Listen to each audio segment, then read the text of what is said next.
He worked at a convenience store. His days were always the same. In this world, great adventurers become rich by conquering towers. But he was unlucky, a coward who never awakened any powers. One day, Ju-hyuk received a guide for cowards to conquer the tower. After that, he awakened a crazy ability, random summoning. Walking through an alley, he ignores men complaining about something on their shoes. He keeps walking, passing through a dirty and very noisy neighborhood. Arriving at his apartment, he stops in front of the door before finally going in. Bong Ju-hyuk, unemployed, realizes he'll be having ramen for dinner again tonight. Because of his debts, he needs to save money and live a very simple life. Sitting down to eat, he starts his meal without expecting a very bright future. Suddenly, a strange screen appears before him, announcing he has awakened. He freezes, completely shocked, with food still in his mouth. Dropping everything on the floor, he screams, not understanding what the hell is happening. After the shock, he wonders if he's really the one who awakened. This blessing of awakening is a chance to turn his life around, something very rare. But to enjoy this luck, you need to stay alive, because the tower is dangerous. Inside,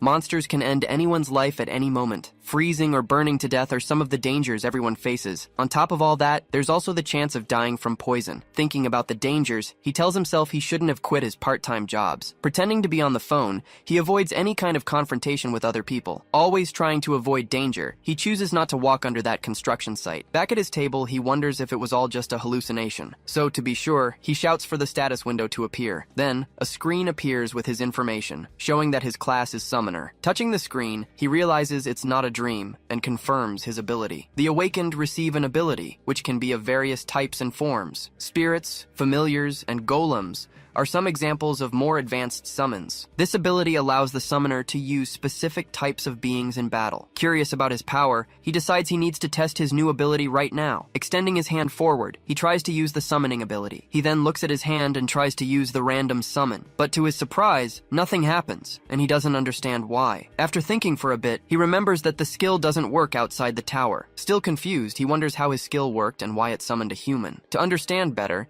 he opens the status window, which explains about summoning humans. Seeing the different ranks, he compares the summon to a gacha game character. Then a new window appears, informing him about the 3 principles of the summoned being. Reading the rules, he discovers he will have absolute obedience and total protection. As the man drinks the rest of the broth, he tries to find out who was summoned. Opening the catalog, he sees the details of a super rare assassin named John Kosak. He discovers the assassin is the guild's greatest asset and biggest headache. The screen shows that his mission success rate is 99%. Being so skilled, he even managed to complete a very difficult assassination mission. Suddenly, he feels a sharp pain, receiving a large amount of information all at once. With his eyes glowing, he doesn't seem to understand what's happening to his body. Then, his body is pulled down, as if falling into an abyss. Falling quickly, he sees that the summoned assassin was already waiting for him below. With a swift move, the assassin catches him in midair, saving his life. Seeing all this, he is left confused about what is happening around him. In the blink of an eye, the scene changes, and he sees the assassin in a battle. He then realizes he's seeing the assassin's past, showing his fights. After finishing everyone off, the assassin picks up a red ribbon that was there. He ties the ribbon on a target's head, treating it like a gift. Smiling, he holds the head as if he's proud of what he just did. The scene changes to a mansion,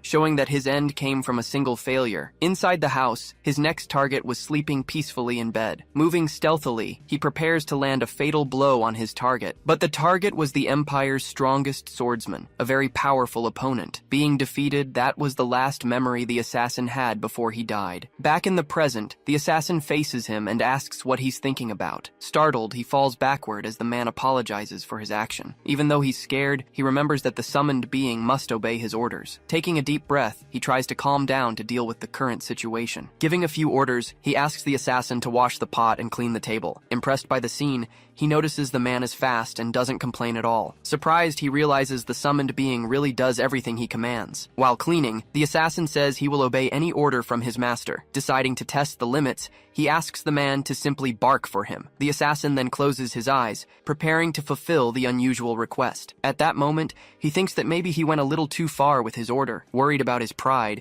he sees the man barking happily like a dog. Giving a thumbs up, he confirms that his obedience is absolute. Suddenly, very loud loud knocks on the door startle them both. Shouting from outside, the person asks if Bong Joo-hyuk is home. He quickly tells Mr. Kosak to get up from the floor so they can deal with this. Remembering the past, he borrowed 10 million from a dangerous loan shark. This debt was to pay for his father's surgery and his brother's college tuition. Even knowing it was a terrible idea, he would make the same choice again. As they knock on the door, he calls for Mr. Kosak, clearly worried about the situation. The assassin then offers to bring him the man's head, but he refuses the offer. Pushing him into the bathroom, he tells him to hide and stay quiet in there. As he opens the door, a hand grabs his neck forcefully from behind. Saying he looks well, the loan shark demands the overdue payment. Then he threateningly suggests that selling an organ would solve all his problems. As they leave, one of them suggests using the younger brother to settle the debt. Hearing that, his expression turns serious and visibly angry. But the loan shark notices his glare and asks if he wants to start a fight. Forcing a smile, he says, of course not, that he would never dare to do such a thing. After the threat, the man leaves,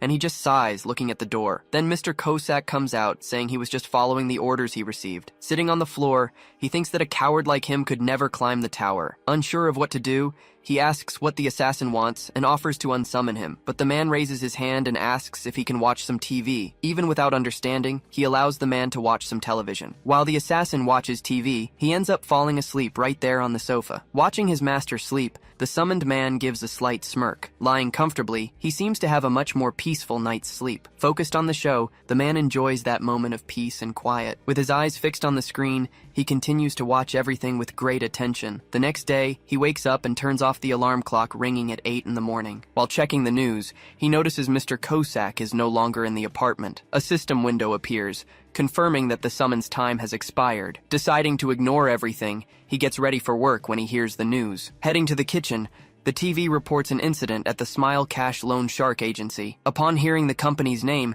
he immediately stops what he's doing. Startled by the news, he hears that the 3 victims have been found. In shock, he discovers that their heads were decorated with red ribbons. Remembering the assassin's past, he realizes it might have been Kozak. The image of the man smiling and saluting flashes back in his memory. Desperate, he yells that he didn't summon a companion, but a psychopath. Showing the bizarre scene, the news online reports on the Smile Cash murder case. On the floor, the loan shark's bloody hand reveals the rings he always wore. Displayed together, the 3 men's heads are decorated with the same red ribbons. Completely terrified, he repeats to himself that he's so screwed because of all this. Working at the store, he's startled when a strange customer approaches the register. Then the customer asks him to ring up the loan shark's head like a normal item. Looking at the scene, he's completely paralyzed, unable to react to what he's seeing. Behind the man, the other heads are displayed as if they were gifts from the store. Screaming in terror, he falls backward, knocking everything off the counter. But it was all a nightmare, and the customer asks if he's feeling all right. After the shock, he apologizes and says he'll ring up her purchase. Once outside, he decides he can't work and is going to take the day off. As he walks through the snow, he starts thinking about the deaths of those loan sharks. Alone in the crowd, he wonders if all of this happened because of him. Night falls on the city, blanketing the rooftops with a light layer of snow. Looking through the catalog, he realizes the man was a really crazy assassin. Even knowing he won't get hurt, he still feels a little scared of the assassin. Reaching out his hand, he decides to use the designated summon to call the man back, but a new screen appears in front of him, catching him completely by surprise. The system then asks him to leave a satisfaction review for John Kosak. Looking at the 5 stars, he understands he needs to rate the summoned assassin's work. Furious, he decides to give just 1 star for getting him into trouble, but rethinking his decision, he doubts if he should really give that rating. Thinking it would be mean, he changes his mind and taps the 3rd star. Immediately after, the screen confirms his rating was 3 stars. Remembering his mother, he knows how discouraging a low rating can be. Then the assassin appears again, introducing himself with a smile and a salute. Thanking him for the 3 stars, he promises to try even harder in the future. Mustering his courage, he asks if Mr. Kosak was the one who killed the loan sharks yesterday. Confirming his suspicion, the man says he took care of them last night. Facing the assassin, he realizes he's in the presence of a real killer. Trying to calm down, he reminds himself that the man won't hurt him no matter what. He then explains that he marked the men when they broke into his apartment. Not understanding the situation, he asks why the assassin had to go so far. Saying they were a threat, the man explains it's better to eliminate the danger beforehand. The answer lies in the 3rd clause of the 3 principles shown earlier. Basically, obedience can be ignored if the summoner is in danger. This way,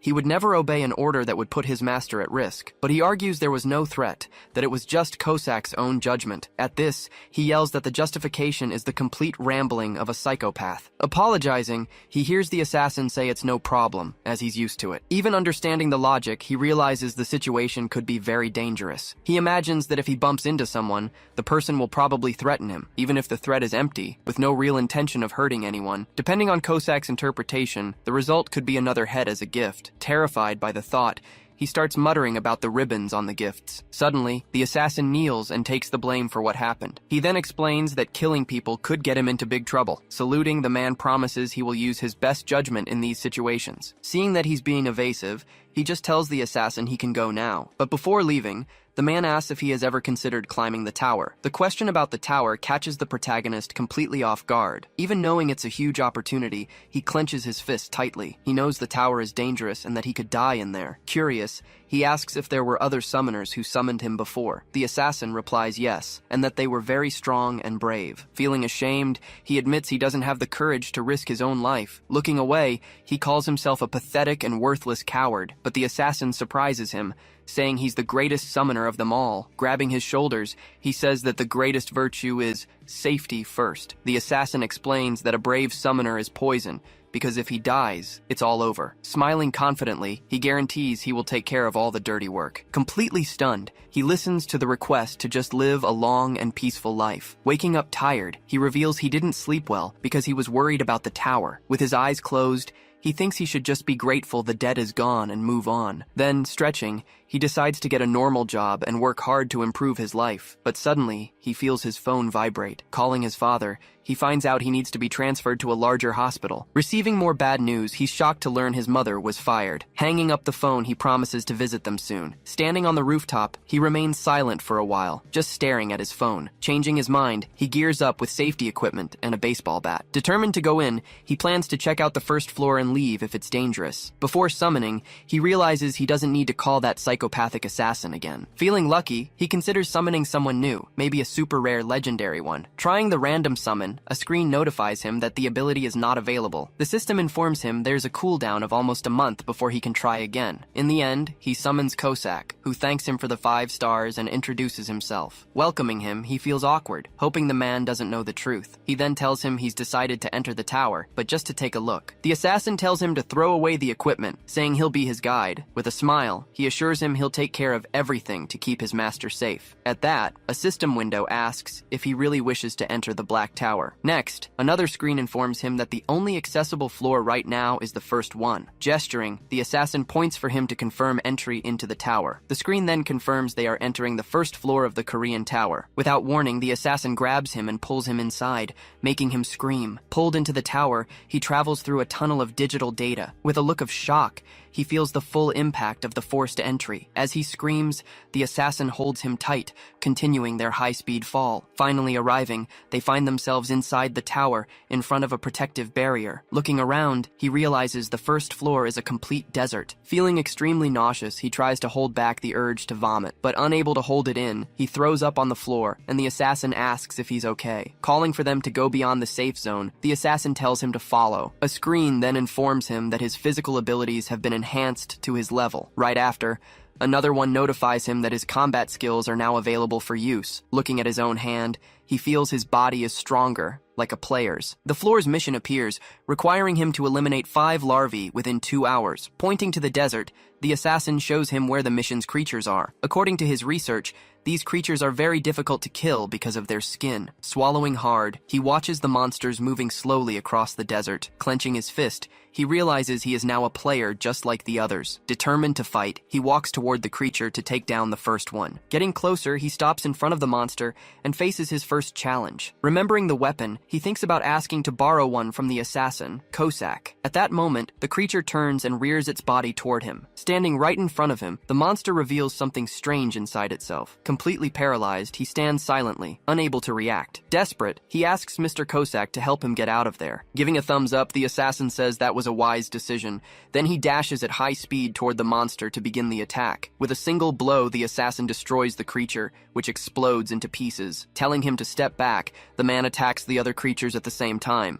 Running through the desert, he continues his assault against all the remaining monsters, unleashing several strikes, he hits all the targets with a single ranged attack. After his technique, he watches as all the creatures are finally defeated. Standing still, the assassin watches the monsters being completely destroyed by his attacks. Impressed, he stands with his mouth open, seeing the strength of his summoned being. He then realizes the man managed to kill all the monsters in an instant. Then the rewards appear, informing him that he has leveled up and obtained items. Finding it all too easy, he celebrates, thinking he'll get rich this way. Changing scenes, a woman in an office watches a screen with curiosity. Elsewhere, another woman stops her training to look at the screen. In a club, a man also observes the same screen that has appeared for everyone. At that moment, all players in Korea receive the same system announcement. They are teleported back home, with the option to go to the second floor. Looking at his phone, he's surprised to see that it all took only 5 minutes. Smiling, the assassin boasts that it was a job well done. Even though he feels useless, the man says this is the role of a summoner. On the table, the items he earned as rewards finally materialize. Picking up the stone,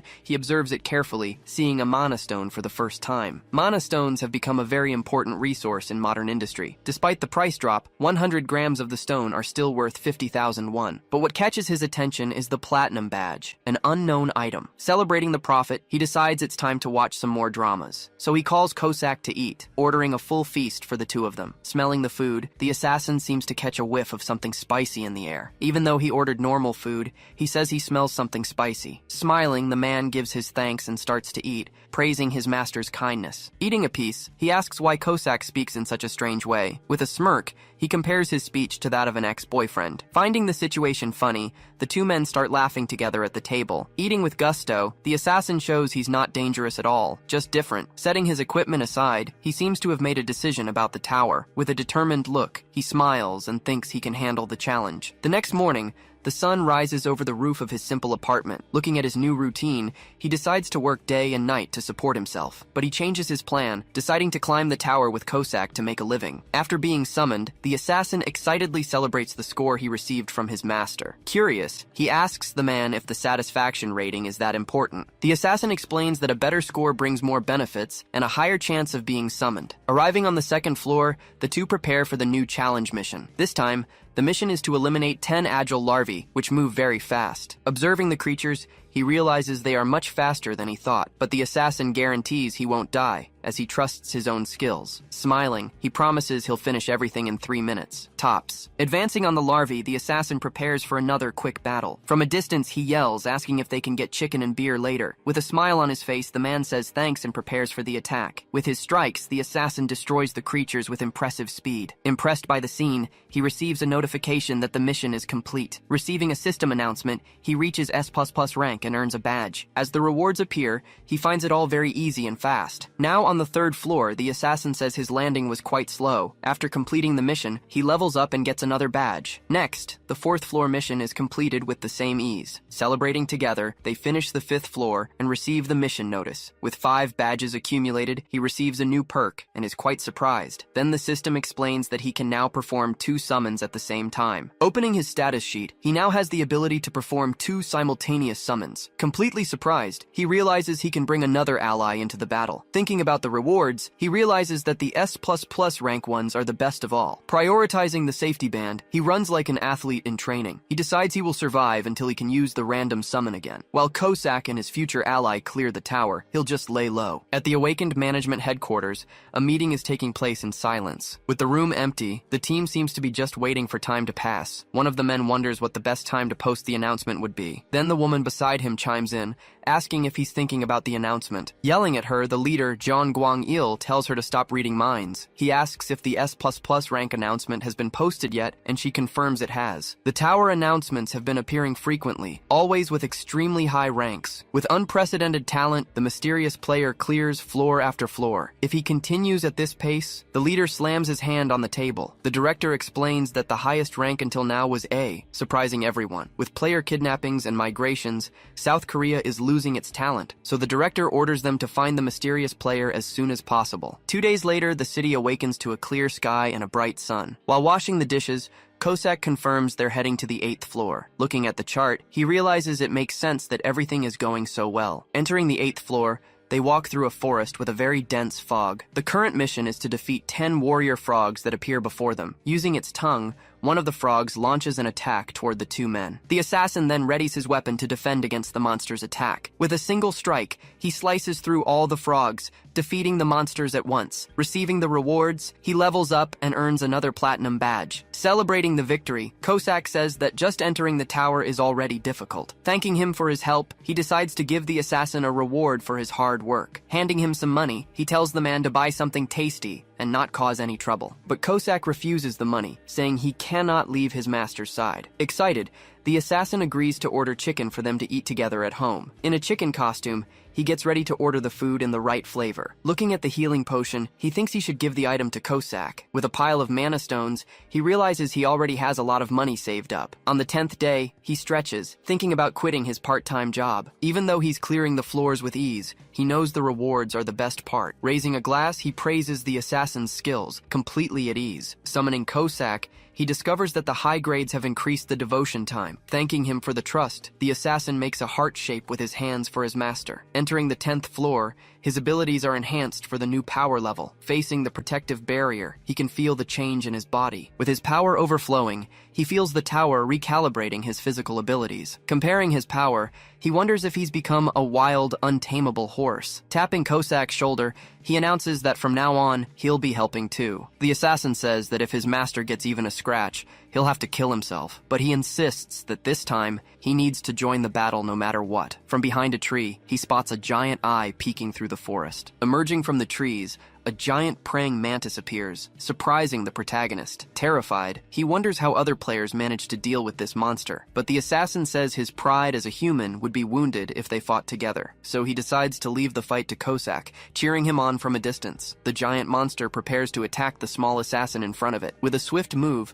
the man dodges the blow and prepares to counterattack. With a focused gaze, he lunges towards the monster to end the fight. Flying through the air, he slices the praying mantis into several pieces, finishing the combat. Receiving the rewards, he levels up again and earns another badge. With the mission complete, the assassin celebrates the victory, weapons in hand. Leaving the tower, he's informed that he can now challenge the 11th floor. With another kilogram of mana stones, he accumulates a total of 5 kilograms. Besides the bonuses, he also gained perks for collecting 5 platinum badges. Collecting 5 more, he earns a new perk and is curious to find out what it is. With a smile on his face, he eagerly awaits the new ability he's about to receive. The new perk allows him to copy an ability from his summoned being. The assassin then insists that he must learn the Shadow Step skill. Cossack explains that the skill is useful for escaping dangerous situations. Although offended by the suggestion, he decides he needs to learn the new skill. With the skill learned, it's registered in his status window for use. Cossack says that having a quick step is very important in any combat. To test the ability,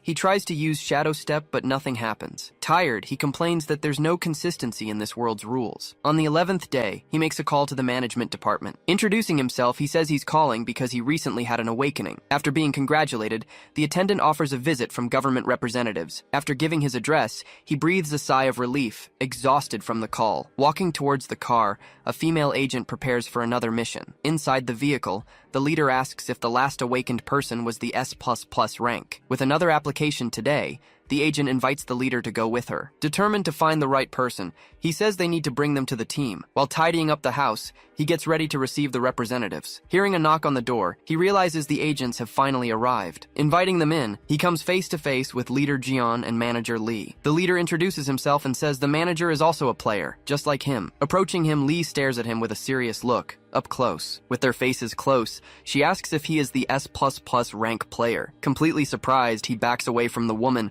who is staring at him with great intensity. Confused, he wonders if there's some way to detect awakened ones. Determined to hide the truth, he decides to deny everything and act natural. Trying to cover it up, he acts like a robot, saying he's not the person they're looking for. But the agent spots the signs of a lie and eyes him with suspicion. The leader then scolds her, telling her not to pressure people like that. After she apologizes, he realizes the woman was just testing him. Just then, a fairy appears, introducing herself as the mascot of Korea's Black Tower. 20 years ago, the tower appeared all over the world, its size terrifying. Trying to uncover its secrets, countries sent in their armies and scientists. The answer came with the emergence of players who could advance through the floors. Inside the tower, players can use skills and earn valuable rewards. If the floors aren't cleared within 6 months, a countdown begins. In the end, the tower collapses, just like what happened in Mumbai 3 years ago. The mascot explains that South Korea has only one tower and few players. Despite this, the country is making good progress, second only to the United States. With its players, humanity now explores the tower, unraveling its mysteries. You, who have awakened, are the hope of this era and can become a hero. After the presentation, the leader says he's going to ask some verification questions. Showing his stones, he confirms he is an awakened one and has already reached the 10th floor. The information about the floor surprises them, as it's the same as the S++ record. Glancing sideways, the agent suspects he might be the mysterious player. Then she asks if he's heard about the popular public announcement. Pretending to be a robot, he tries to play it cool, but only makes the agents more suspicious. With a forced, trembling smile, he ends up looking even more suspicious to them. The leader then starts explaining the contract terms, dividing players into groups. The general team is made up of independent players, like freelancers. The elite team, on the other hand, has a close relationship with the government and many benefits. He listens carefully, thinking about what would happen if they discovered his secret. Imagining the fame, he sees himself surrounded by reporters and panics. Afraid of being the center of attention, he rejects the idea of exposing himself. The leader then explains that he will need to film his missions with a body camera. Surprising everyone, he announces he won't be signing up for the elite team. Saying he's happy with the general team, he turns down the better conditions. With a smile, he admits he's scared and prefers to stop at a reasonable floor. Despite their insistence, he says he's already decided on his future. Glancing sideways, the agent realizes the search for that player has ended here. She thinks that many players prefer to stop at a certain point and hunt safely. Scorning his attitude, she thinks he doesn't deserve the power he received. Respecting his choice, the leader says he understands the new player's decision. He then asks the man to enter the tower to confirm he's awakened. He suggests the player take the chance to clear a floor and test it out. Agreeing with the idea, he says it might take him up to 2 hours to get back. With a smile, the agent says they'll wait as long as it takes. Preparing to enter, he gets into position to activate the tower's access portal. Asking them to wait, he offers the agents drinks and TV to keep them occupied. Just then, a portal opens, and the two agents watch the scene closely. The leader confirms he's an awakened one and asks for the agent's opinion. She thinks he has no talent and is too timid to be the player. According to her, the 11th floor tests players' fear with giant centipedes. To her, a coward like him could never kill 100 of those creatures. The leader agrees, saying her predictions have been right so far. Sighing, he decides he'll call the boss and report the failure. Inside the tower, he summons Cossack, who reports for the new mission. Saluting, the assassin gives thanks for being summoned once again. This mission is to eliminate 100 giant centipedes within 3 hours. But the assassin guarantees he can take care of them all in just 5 minutes, so he asks him to hunt the creatures as slowly as possible. With a thumbs up, the assassin understands he needs to be discreet on the mission. With a wicked smile,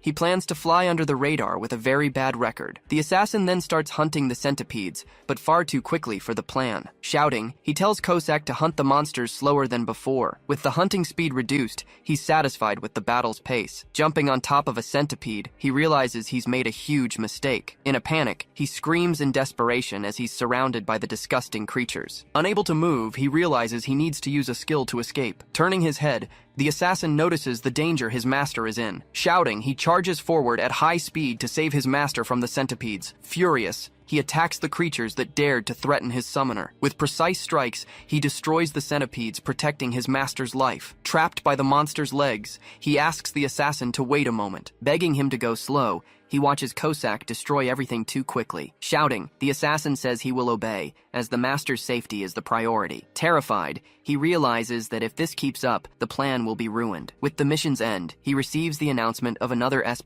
rank. Back, the assassin apologizes for not being able to follow his master's plan. Leaving the tower, he's teleported back to his apartment, frustrated with the result. As they wait, the agents believe he'll give up and come out soon. Suddenly, a screen appears in front of them, catching them both by surprise. The system then announces that the 11th floor has been completed with an S++ rank. Right after, he appears in front of the agents, who are shocked by the scene. Confused, they realize the S++ rank announcement appeared at the same time. Growing serious, he is revealed to be the mysterious player everyone was looking for. With a dark look, he says he didn't want to have to do this. Extending his hand, he warns that the two agents will have to be silenced. Shouting Cossack's name, he prepares to give the order to attack. But in his mind, the order to tie them up turns into something much worse. Screaming in terror, he sees the agents' heads adorned with red ribbons. Desperate, he yells that he never gave the order to do do that to them. In his vision, the agents apologize for discovering his identity. Confused, the agents ask what's happening to the player in front of them. The leader asks if he's okay. Noticing the man is sweating heavily, playing it cool, he says he's fine, and that the elite team needs his talent. Trying to deceive them, he laughs and says it was all just a big coincidence. But the leader thinks the timing was too perfect to be just a coincidence. Showing him the envelope,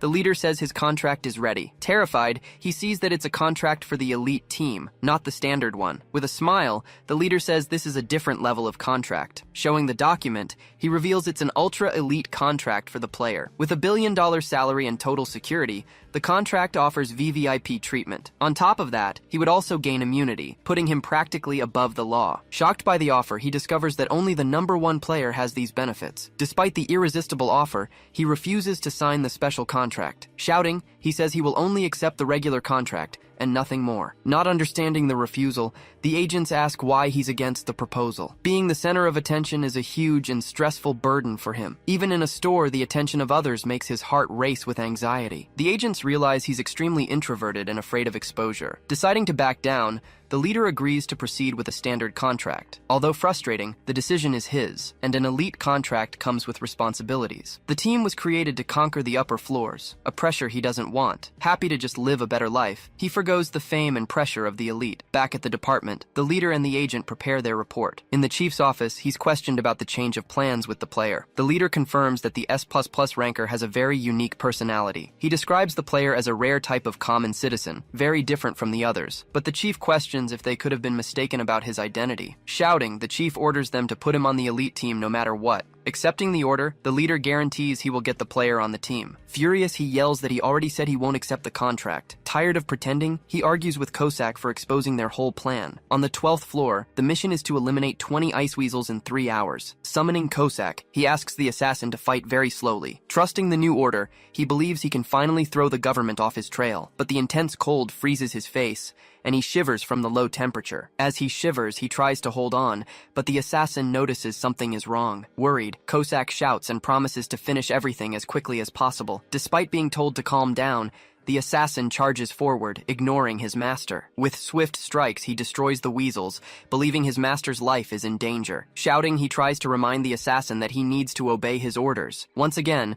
the system announces that he has achieved an S++ rank on the mission. On the phone, the leader asks if he really cleared the 12th floor. Back home, Cossack celebrates, saying he can finally rest somewhere warm. But before he can watch TV, his master unsummons him with a command. Crying, he says that those who don't obey orders don't deserve to eat. On the 13th floor, the mission is to get through a corridor full of traps. Afraid of the danger, Cossack grabs him, worried he might get hurt. Then he runs, carrying him through the corridor to get past the traps quickly. With another S++ rank, he completes the mission on the 13th floor. On the next floor, Cossack attacks the bats before they can strike. No longer caring, he receives the announcement of yet another S++ rank. Looking at his history, he sees the deposits from selling mana stones. Adding it all up, he calculates his earnings and the total value of the rewards. Smiling, he realizes he's earned over 7 million in just 2 weeks. With a monthly salary of 30 million, he dreams of a life of wealth. The next day, Cossack thanks him for the top score, despite disobeying orders. Lying down, the assassin hears his master tell him to take it easy from now on. Sighing, he realizes his secret is already exposed to the department. With a smile, he gets greedy, thinking about the advantages he can accumulate. Excited, he calls Cossack for another mission, ready for the next floor. This time, the mission is to eliminate 20 goblins working in the floor's forest.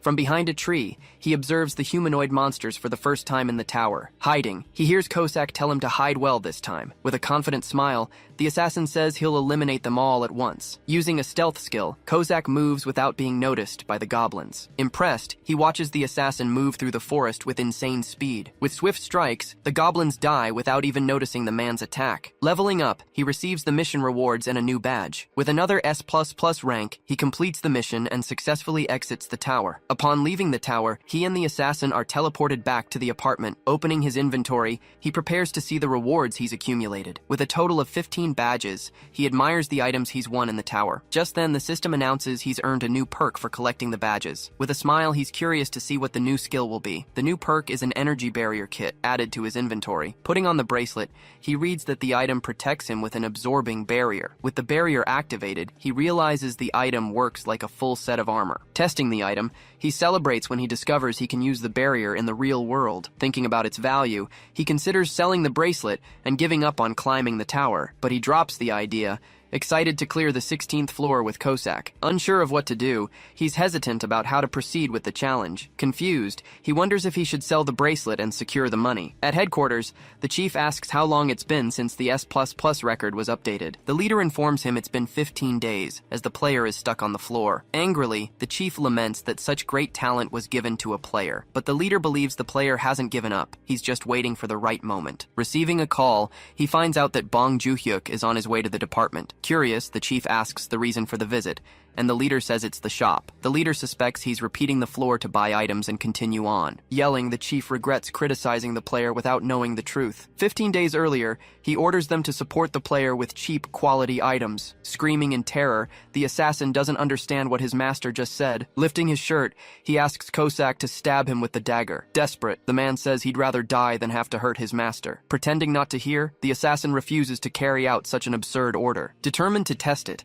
he takes the dagger himself and stabs his own stomach. Realizing his mistake, he sees Cossack freak out and try to cut off his own arm. Shouting, the assassin forbids him from doing that again, and he agrees. Climbing the trees, Cossack continues the hunt, killing the floor's monsters. No matter how long it takes, the assassin's hunt is over in 10 minutes. Hiding in the bushes, he decides he needs to practice his skills in the tower. With a focused gaze, he prepares to use the shadow step skill. His body is then enveloped in energy, ready for a quick movement. Using the skill, he moves at high speed, testing his new power. Feeling the power, he realizes what it's like to use the shadow step skill. Moving freely, he understands why Cossack insisted he learn the skill. Suddenly, he stops as he comes across a monster hidden in the bushes. With red eyes, the creature stares at him angrily and lets out a sharp cry. Startled, he recognizes the monster as a goblin and prepares for the worst. Paralyzed, he wonders if the creature was hiding from the assassin. Screaming, the goblin charges toward him, ready to attack with all its might. Using the barrier, he manages to block the blow and prepares to strike back. With one strike, he hits the goblin, which screams in pain from the impact. Seeing the scene, Cossack realizes his master is in a dangerous battle. Praising the opening, the assassin moves in and finishes the monster with a single blow. With a serious look, he realizes his master took a reckless risk. Shouting, the assassin flies toward the player, worried for his safety. Rushing to him, Cossack asks if he's okay after the fight. Desperate, the man shakes him and asks why he fought a goblin. Bertilak scolds him, telling him not to fly too close to the sun, while Bong agrees to be careful. By repeating the floor for 2 weeks, he gathered many mana stones and got used to his abilities. Then, he calls the shop and asks if he can come over, accepting their offer of transportation. A limousine then pulls up in front of his house, ready to take him to the shop. Arriving at the location, he gets out of the car and looks at the entrance of the large building. Greeted by the team leader, he says it's been a long time. Welcoming him, the team leader invites him into the management department. To enter, he registers his hand on a panel, confirming his identity in the system. The leader then tells him he doesn't need to call anymore, but Bong refuses the tour. Entering the player's shop, he goes through an automatic door and is greeted by a message. Looking around, he sees how luxurious the shop is and notices there are no other customers. Approaching a display case, he looks at the items and decides to sell his mana stones first. At the sales counter, the clerk confirms the amount and says he can use it right away. The clerk wishes him happy shopping, and he turns to browse the items. Changing scenes, a man is informed that Bong is shopping and the store has been closed off. Questioning the prices, the man says he gave him a 90% discount. Changing scenes again, the sun sets on the horizon, marking the end of the day in the city. Back in his room, he tests his new equipment, a mace and a pair of boots. He then thinks about how the items are usually more expensive, and that the leader came in person. Despite being uncomfortable with the special treatment, he can't deny the boots are beautiful. The boots grant him an energy barrier, and he's grateful for the perks he's received. Deciding not to be greedy, he admits the perks he got are very tempting. The next day, he summons John Cossack and tells him they're going to the 16th floor. Looking to the side, he realizes the cooldown for his summon has finally ended. A man then shouts excitedly, asking him to perform perform another summon immediately. Clasping his hands, he concentrates to use his random summon skill. He and the other man watch as a silhouette forms in the middle of a summoning circle. Seeing the figure, he approaches and asks him to wait a moment, analyzing the situation. Suddenly, the summoned figure just throws itself onto the ceiling. Startled by what happened, he wonders what kind of thing he managed to summon. From the broken pieces, a hand slowly begins to form in front of everyone. Soon after, a foot also emerges from the debris, showing that something is taking shape. Fully formed, a giant barbarian appears, startling the boy with his size and presence. Wondering if it's human or monster, the creature stares him down with a menacing look. Calling the barbarian an idiot, Cossack rushes toward him to land a blow. With a swift move, he lands a heavy punch right in the huge barbarian's face. Continuing the assault, he lands several more hits and tells him to lower his eyes immediately. Without even flinching, the barbarian says he didn't feel a thing, that the punches just tickled. Holding 2 daggers, Cossack threatens to cut off his head and tie it up with a bow. Just as he's about to deliver the final blow, he's interrupted by Bong, who yells for him to stop. While Bong worries about the broken ceiling, Cossack celebrates the mess he's made. Asking Cossack to back off, Bong is told that the barbarian is an infamous idiot. Trying to recite the principles, Gobang gets all mixed up and messes up the rules he studied. Seeing the mistake, Cossack says they need to finish him, surprising Bong, who didn't know about that rule. Just then, a window pops up showing Gobang's information, a meat shield of the tribe. Analyzing the info on the screen, he wonders if he should wait a month to summon again. Asking a few questions, he discovers that Gobang remembers nothing about his past. As he tries to read the detailed description, something unexpected happens and completely surprises him. Being pulled into the memories, he realizes it's the same thing that happened with Cossack. Arriving in a lush green field, he floats through the scenery and wonders where he is now. In this place, Gobang interacts with nature, showing himself to be a pure-souled being. Despite all his purity, giant wolves appear to attack Gobang by surprise. Even while being attacked, he invites the wolves to play, displaying incredible physical abilities. Watching from a distance, a blonde man comments that Gobang is huge, just as he'd heard. Introducing himself as Arius, he asks for Gobang's name, which he can't even remember. Deceived by a false hero, Gobang was used as a shield against a hydra. Fighting with his own body, he endured the blows to protect his teammates. In the end, he was dissolved. While his companions laughed at the situation and mocked him. Seeing only his skeleton, Bong finally understands why his name is Meat Shield. Back in his room, he laments Gobang's fate, saying it doesn't matter that he's like that. Welcoming him, he invites him to climb the tower together and face the challenges. To start, he says he'll give him a name, but Gobang doesn't know which one to choose. Asking him to choose one,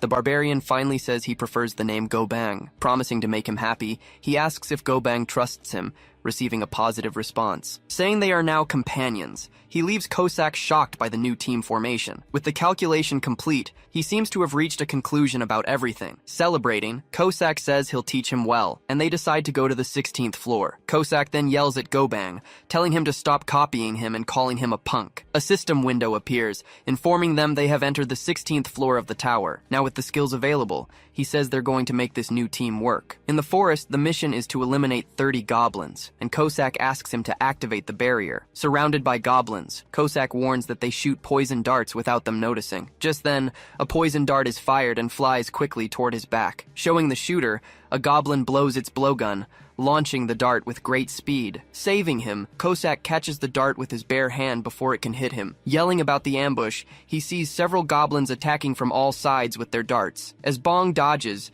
Cossack yells for him to be careful and blocks several of the shots. Realizing there were too many enemies, he notices they were all waiting for them there. He then shouts for Gobang to get in front of them and stop all the enemy attacks. With a serious expression, Gobang prepares to receive and carry out his master's order. Stomping his foot hard on the ground, he gets ready to launch his counterattack against the goblins. With a powerful leap, he jumps high into the air, surprising all the goblins there. In the air, he taunts the goblins, making them all aim at him, leaving Cossack quite surprised. Cossack looks up, completely confused, wondering what he's trying to do. Crashing down to the ground, he lands a blow that sends all the goblins flying. Caught in the blast, Cossack is also thrown back and yells at Gobang. Hiding, Bong watches the scene, impressed by the physical strength he just witnessed. More goblins appear and prepare to fire another round of poison darts. Taking the hits, Gobang warns that it won't work and that it just tickles him. Saying he heard the order, he charges forward and starts attacking all the goblins in the forest. Impressed, he wonders if the barbarian is only R rank because he isn't very smart. After the battle, they celebrate with several boxes of fried chicken, showing off the great reward. Eating everything, Gobang says the chicken is delicious, while Bong praises his performance. At that, Cossack argues with Gobang and eats a spicy chicken, breathing fire from his mouth. Hearing Gobang say he's good, Bong eats a piece of chicken and is surprised. Pounding his chest, Gobang says chicken gives life as Bong asks him for help. Suddenly, Kosak shouts and corrects him, saying the right word is chicken, not kitchen. Bong then argues with him for scaring him, while Kosak thinks Gobang needs some education. The next day,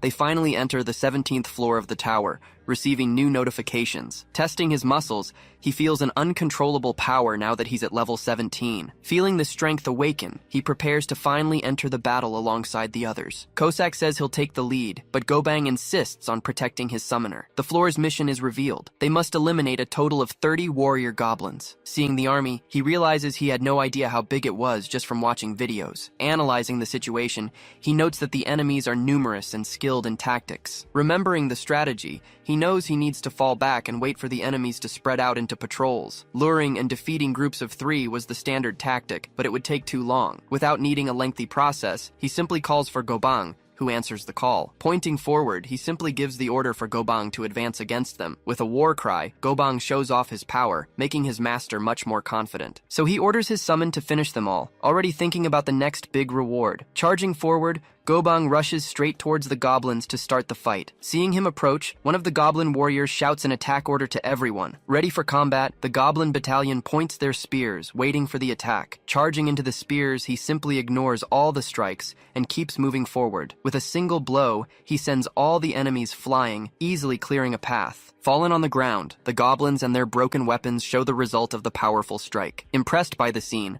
he comments that Gobang is doing incredibly well in battle. Their strategy is useless, like bicycles trying to attack a huge, powerful war tank. As the battle ends, a notification announces he achieved S+ rank. Surprised by the result, he says it was impressive, while Kosak watches him from behind. Kosak then looks to the side in shock, shouting the summoner Bong's name in disbelief. Immediately after, the 18th floor mission appears. Eliminate 30 assassins. Arriving on the new floor, they face a group of goblin assassins in the middle of the forest. Giving the signal to advance, Gobang once again rushes to face the new threat. Unlike the others, these monsters use stealth abilities to move quickly. Hit by the blows, Gobang is confused about where the attacks came from. Looking around, he searches for the enemies who hit him, but finds no one. Watching the scene from afar, Bong seems a little worried about the unfolding situation. Telling them to show themselves, he calls the assassins cowards while trying to land hits in the air. Suddenly, a loud laugh echoes throughout the forest, coming from the treetops. Kosak then says he will purify his eyes with a much classier strategy. He then uses his shadow step, moving at lightning speed. With his movements, he defeats several goblin assassins, showcasing his great skill. Seeing this, Bong looks impressed by what Kosak is doing in front of him. With a smile on his face, he reveals that Kosak fell right into his plan. Stirring up the competition, Kosak hits Gobang,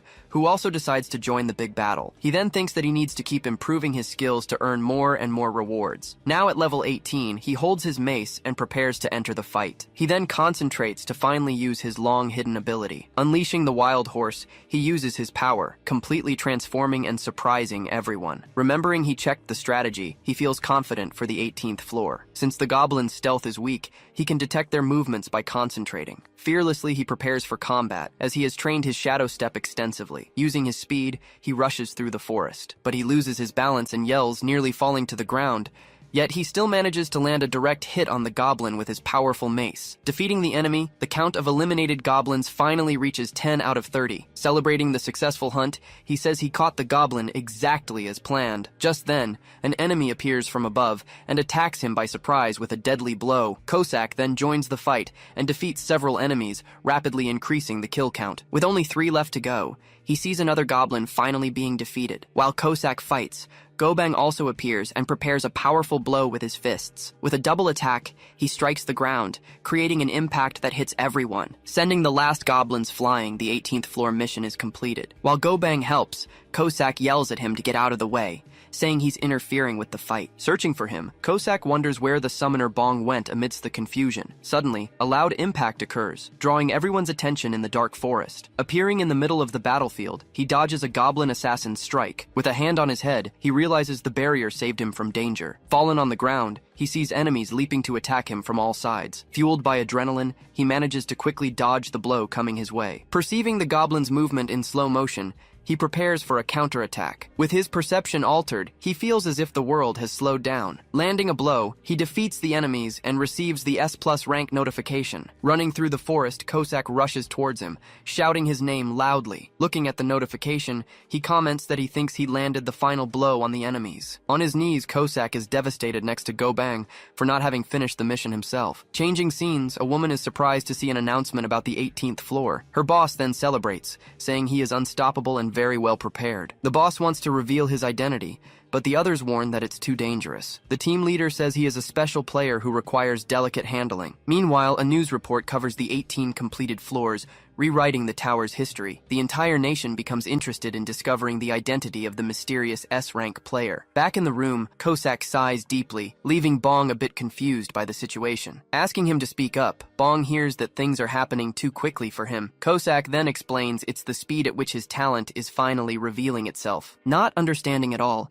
he asks if Cossack is really talking about his talent. Laughing at the situation, he says it must be a joke, gesturing with his hands. Cossack denies it's a joke, saying that his shadow step was a perfect move. Precisely because of that, he warns that the whole situation becomes even more dangerous. Recalling the promise they made, he says that safety must always come first. Agreeing with everything, he promises not to do anything dangerous, only what is necessary. Although hesitant, Cossack just agrees with the promise he just made in the room. Despite the smile, Cossack feels that his summoner is still going to cause a major accident. Desperate at the thought, he starts to cry while holding his head tightly. Watching the scene, Gobang calls him an idiot for crying like that. Angry, Cossack charges forward and lands a blow, saying he'll cook him alive in a pot. Knocking Gobang to the floor, he continues his attack, making a huge mess in the apartment. Desperate, Bong screams as he sees the contents of his fridge spilling all over the floor. Yelling for them to stop, he unsummons them to prevent any more destruction in his home. On his knees, he mourns the loss of the kimchi his mother had given him. Wanting to clear his head,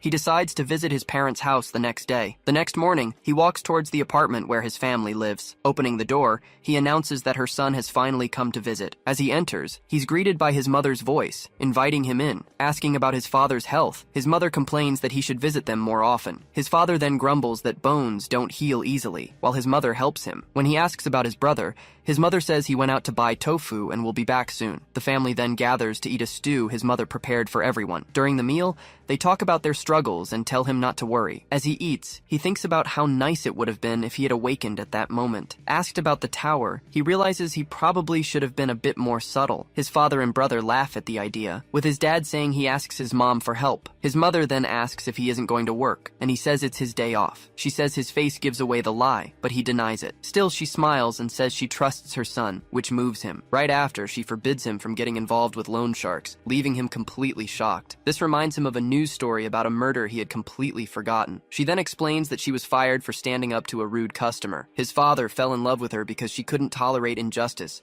seeing her as his greatest achievement. An image then shows how the father's genes were passed down to both sons. Leaving the house, he decides to talk about his awakening when things have calmed down. Once outside, his brother finds him and hands him an envelope with money. He explains it's an allowance for their parents, telling him to ask them not to work too hard. Watching his brother leave, he looks back, a little confused. Thinking about his brother's attitude, he concludes it's because he paid for his college. He then says he knows how his brother feels, even if he's too shy to say thank you. The younger brother then takes the chance to ask for his share of the allowance too. Annoyed with his brother, he transfers the money and tells him not to waste it. Walking through the city, he arrives in front of the awakened management department. He considers going home, but after seeing his family, he decides to go ahead. Remembering he should have given notice, he feels bad in case his team leader comes looking for him. Even with the barrier, he knows the monsters on the next floors will be stronger. Thinking about his safety, he decides the best option is to buy a good shield. Shocked by the price, he's speechless when he learns it costs 100 million. Stammering, he declines the purchase and complains about the number of people in the place. The saleswoman then offers a more suitable shield, small, light, and with self-repair. Equipping the new item,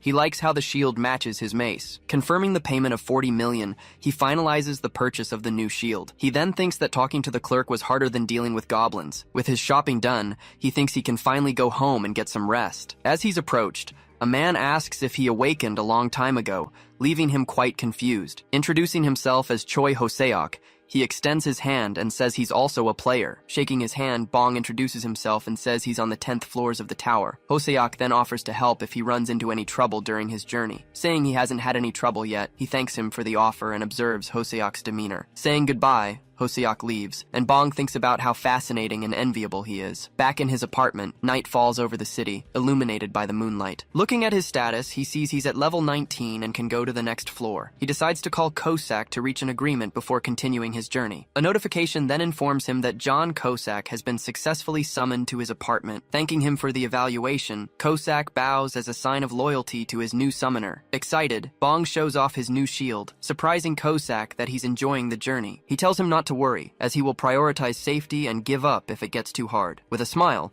he promises he won't take the lead or rush in without thinking. On his knees, he promises to sacrifice himself, but Kosak prefers he sacrifice Gobang first. Ready to start, Kosak suddenly smells something strange in the air and becomes alert. Bong then reveals he bought dumplings for him, leaving Kosak moved by the gesture of loyalty. About to eat, Kosak thanks him and calls out to Summoner Bong to ask an important question. He then asks if Bong holds a grudge against anyone, receiving a negative response. Suddenly, Kosak warns that there's someone outside with a strong killing intent. Confused, Bong questions the killing intent and hears someone calling from outside. Telling him to hide, Kosak activates an energy barrier to protect the entire apartment. In that moment, a surveillance device peeking through the door is completely destroyed by the barrier. Crouching on the floor, he watches the remains of the mechanical eye roll slowly toward him. At the door, a man appears with a gun and greets whoever is inside the apartment. Looking at the man, he's shocked because he recognizes him from a previous encounter. Revealing he's the guy from the store, he says it was pretty hard to follow him. Pointing the gun, he tells Bong to open his inventory before he turns him into a sieve. With the gun to his head, he wonders what the man was thinking, threatening him like this. Behind him, Kosak appears, making Bong think this is basically suicide. Pointing a gun at him, the intruder asks if he thinks this is a joke. With a smile, he says he chose a good target to intimidate this time. Shouting, he orders the young man to open his inventory before he beats him up. Suddenly, a powerful blow lands squarely on the back of the aggressor's head. Turning around, he's surprised to see an armed figure standing right there. Then the intruder simply collapses to the floor, completely knocked out from the attack. Looking up, the young man is totally confused by what just happened. Changing his tune, he praises Mr. Kosak, saying he was great. He explains he was worried he might kill the guy without thinking. Then, he wonders if the attacker was an item broker. He remembers hearing about people who steal items from other players. In a memory, it's mentioned that players outside the tower have personal protection. He thinks that without his summoning ability, he would have been killed right there. As he ties a ribbon, he comments that this ability is really good. Afterward, he suggests getting rid of the guy, but is told it's better to just call the police. Indignant, a gentleman asks if player Bong stopped by the shop again. Confirming the visit, a man in a suit says he bought a small buckler. Asking about its stats, they conclude he must be a melee type. He then decides he'll come up with an excuse to give him a full set of armor. Just then, his cell phone rings, and he excuses himself to take a call from the police. After introducing himself, he's shocked and shouts, asking what they said. Far away, a car speeds through a dark city alley, tires screeching. Running through the street, the man rushes up a staircase with a desperate expression.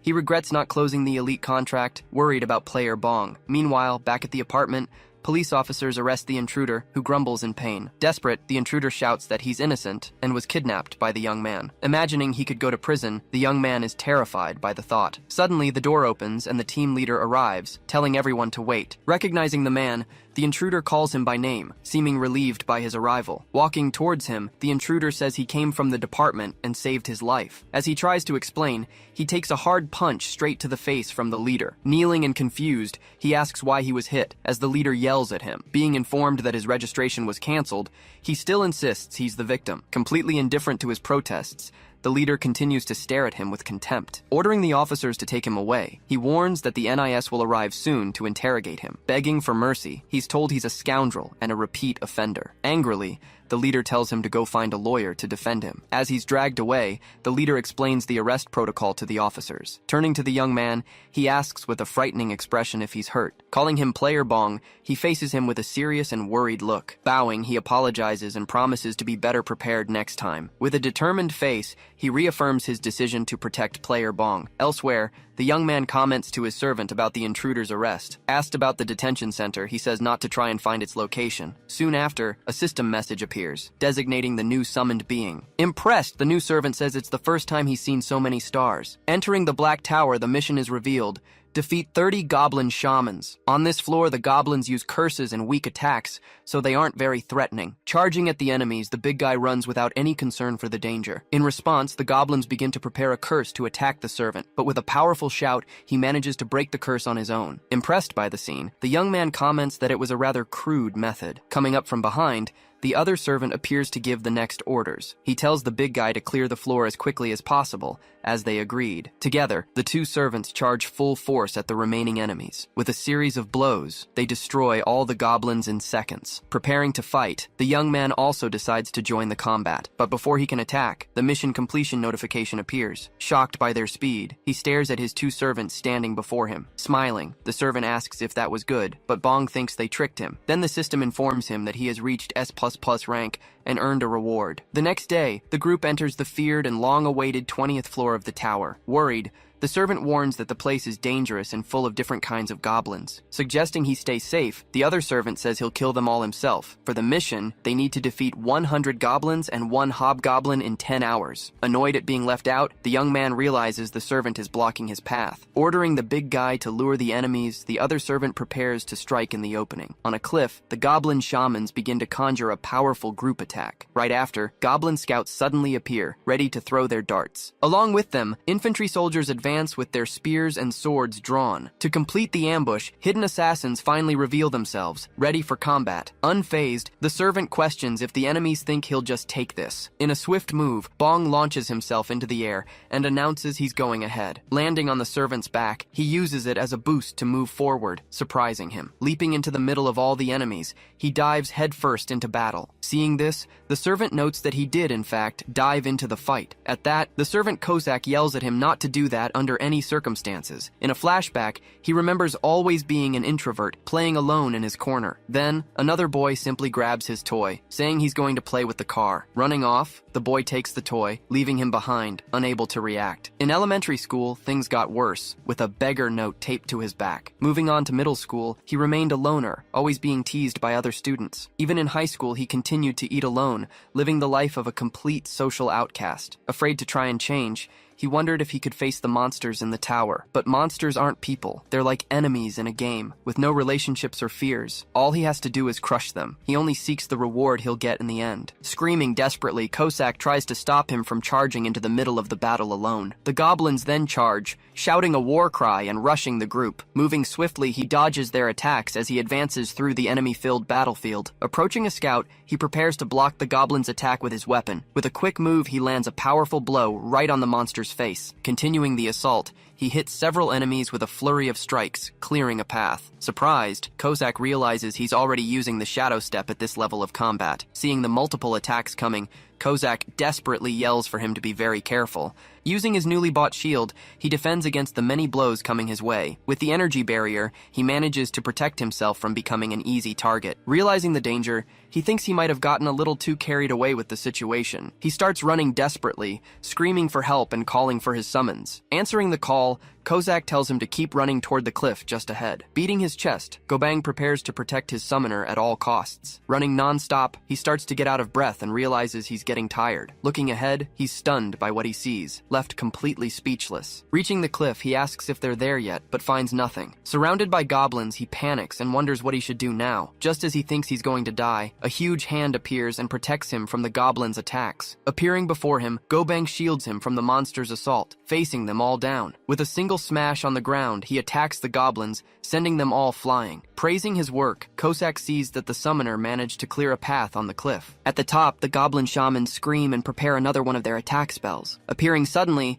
Cossack surprises one of the shamans and gets ready for a surprise attack. With a swift move, he rushes forward and defeats all the shamans on the cliff. Seeing all the enemies down, he wonders if the mission is almost over. Realizing they've already defeated 100 enemies, he expects the last one to appear any moment. Impressed by the scene, Bong comments that they cleared everything in an instant, asking Go Bang to go go forward, he hides behind his summon to protect himself. Hearing a strange sound, he's startled by the noise echoing throughout the area. Suddenly, the hobgoblin appears, the final evolution of goblins, to face them in battle. Rushing forward, Kosak charges toward the monster to start the floor's final battle. Leaping, he uses his skill to attack the hobgoblin with an overhead strike. Shouting, Gobang tells him to leave it to him and advances to face the large monster. With a powerful blow, he blocks the hobgoblin's attack with his arm, using his sword. Catching the blade, the hobgoblin shows its full strength by stopping the summon's blow. Moving in, Kosak tells the monster to hold on tight, preparing his next attack. With both blades, he strikes the hobgoblin, finishing the battle with a powerful blow. With the victory, he levels up and receives several rewards for clearing the floor. Kosak then praises their work, while Bong thinks it's better to just leave everything to them. He thanks them for their protection. Exhausted, the two summons fall to the ground, content with their loyalty. With the 20th floor cleared, he receives a platinum emblem and can move on to the next one. A news report announces that the 20th floor of the tower has been cleared, breaking a new record. Worried,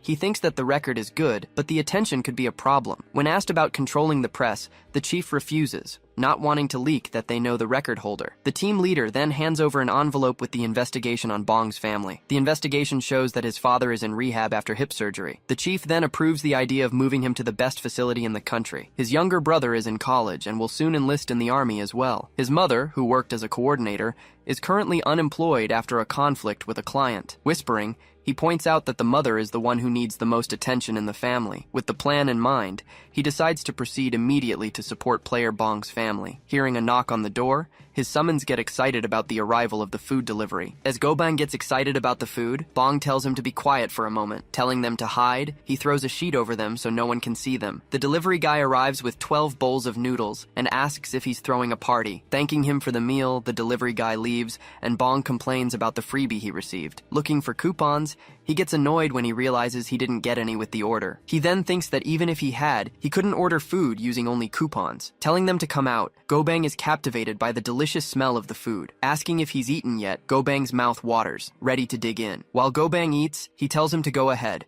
as he needs to check something first. Opening his inventory, he gets ready to see the reward he got from the last floor. The notification says that benefits are given for collecting 20 platinum emblems. Realizing he already has 20, he wonders what kind of benefit he'll receive. A random box appears as the new benefit, surprising him with the mysterious reward. Confused, he wonders what it is, surprised by the random box he just got. Looking at the options, he wonders why there are so many different types of rewards. Ignoring the most common items, he thinks weapons and armor aren't that great either. Analyzing the rewards, he realizes the level rune is much better than the ticket. He then sees a ticket to access towers in other countries, finding it an interesting option. The best of all seems to be a guaranteed grade summon ticket, an incredible reward. Imagining an easy life, he pictures himself climbing the tower while lying down with a powerful servant. With a smile, he thinks there's a chance to get something good from the box. Reaching out, he opens the box, promising to live a virtuous life if he gets something good. The random box then starts to glow, spinning in the air before revealing its reward. Anxious about what he'll get, he waits for the result of the first opened random box. In his inventory, a 10-kilogram mana stone appears as the first reward. Disappointed, he complains that he can get mana stones whenever he wants. Opening the second one, the random box glows brightly, revealing another mysterious reward. A new skill is acquired, the Primal Thunder Staff, a powerful attack item. Moving on to the last box, he opens it, hoping for an even better reward. From the box, a summon enhancement rune is finally revealed as the reward. Celebrating the reward, he shouts that he finally hit the jackpot with the box. With the rune, he can now increase the grade of one of his summons. Facing a dilemma, he needs to decide whether to give the rune to Kosak or Gobang. Thinking about the battles they've had, he considers giving the valuable reward to Kosak. Reading the description, he decides to call Kosak later to give him the powerful rune. Before handing over the rune, he decides it's better to test the new skill. The new skill, the Primal Thunder Staff, is a growth type and has 3 forms. Unlocking the first form, the skill's usage is transferred directly to his brain. Holding his mace, he prepares to finally test the new skill's power. Shouting the skill's name, he fires a beam of energy from his mace. The strike has no effect, vanishing into thin air without hitting anything at all. Resolved, he decides to test the new skill's power inside the tower later. Kosak asks why he's swinging his mace, and he says he got a new skill. He then confirms it's a growth-type attack skill, giving a signal. Sitting on the floor, Kosak cries in despair, surrounded by a very dramatic scene. Gobang then takes the last bowl and offers it to him, showing his generosity. Angry, Kosak argues with him, telling him to spit out the food, but Gobang refuses. The next day, he reflects on Kosak's concerns and his new skill. Sitting in the room, he thinks he understands his summon's worries about everything. With the summoner trait, the creatures are responsible for most of the combat power. Thus, the summoner doesn't necessarily need to join the fight, especially someone like him. Kosak's previous summoner, who had the same trait, was much stronger than him. Despite all his power, he ended up dying, and his world was completely destroyed. It's natural for Kosak to be worried, but he decides to move forward with determination. Determined, he says he's a person too and needs to use his own skills. Confident, he believes that persuading the two of them to work together will finally work. A notification then informs him that his two servants have been successfully summoned to the apartment. Shivering, Kosak appears, showing how worried he's become in just one day. He then reveals he got a new attack skill, leaving Kosak much more relieved. He warns that orcs are a problem, unlike the goblins he has faced so far. Kosak apologizes in advance, saying he is about to commit a great sin. Denying he's going to do anything bad, he gives him a serious and determined look. Shouting, he activates the third principle of summoning, to protect his summoner. The principles state that the summoner's protection is the highest of all priorities. Held by Gobang, he is unable to move, trapped in his arms. Kosak then shouts, telling Gobang to hold him tight after they enter the tower. Realizing the conspiracy, he understands the two of them planned everything to keep him safe. Taking a deep breath, he laments having to go this far to get what he wants. Using his Sad Eyes attack, he begs them to give him a chance. Crying, he promises he won't run off alone anymore, and that he'll bet everything on this. Kosak relents a bit, but Bong asks him to trust him just one more time. If he insists, Kosak agrees, but warns that he will intervene if there's any danger. They then enter the 21st floor of the tower, ready for the new challenge. Walking through the forest, they talk about the orcs, with Gobang thinking he's smarter. Equipped, he asks to practice about 10 times, but Kosak says he can do it 100. Using Gobang as a guinea pig, Kosak tells him to hit him, much to Bong's surprise. Threatening to go alone, he ends the argument, since Gobang wouldn't get hurt anyway. Deciding to go, he thinks it's easier to practice on an orc than on Gobang. The floor's mission is to defeat 30 forest orcs within 4 hours. Kosak charges in first, and Gobang says he's also heading into the fray. The two then charge forward together, leaping into the midst of the enemies and starting the fight. With a powerful blow, Gobang crushes one of the orcs, showing off his strength and resilience. Meanwhile, Kosak takes down several enemies with his speed and precise strikes. Impressed by their speed, he's surprised at how fast they are in battle. Worried, he thinks he won't be able to get a single enemy if they keep this up. An orc then approaches Kosak from behind, preparing a surprise attack with its axe. With a smile, he realizes Kosak has set aside one of the enemies for him to fight. Using his skill, he dashes towards the approaching orc. As the orc prepares, he says he'll just watch the fight from the back. Using his skill, he charges forward. The orc then retaliates with an axe swing, but he easily dodges it. Leaping into the air, he prepares a simple vertical strike against the monster below. Concentrating power into his mace, he gets ready to unleash the attack's full force. The skill's description then appears, showing the first form of the Thunderstaff. Coming down with full force, he lands a heavy blow right on the huge orc's head. Taking the hit head on, the orc feels the full impact of the powerful attack. With a smile, he realizes his strike's power is anything but weak. Seeing the fallen enemy, he readies himself for the rest of the battle in the forest. With a smile, he says it was easy, almost too easy for his liking. Suddenly, an orc appears behind him, ready to strike with its axe. With a defiant look, he wonders if he'll have to face another enemy alone. Gobang then stomps on the orc,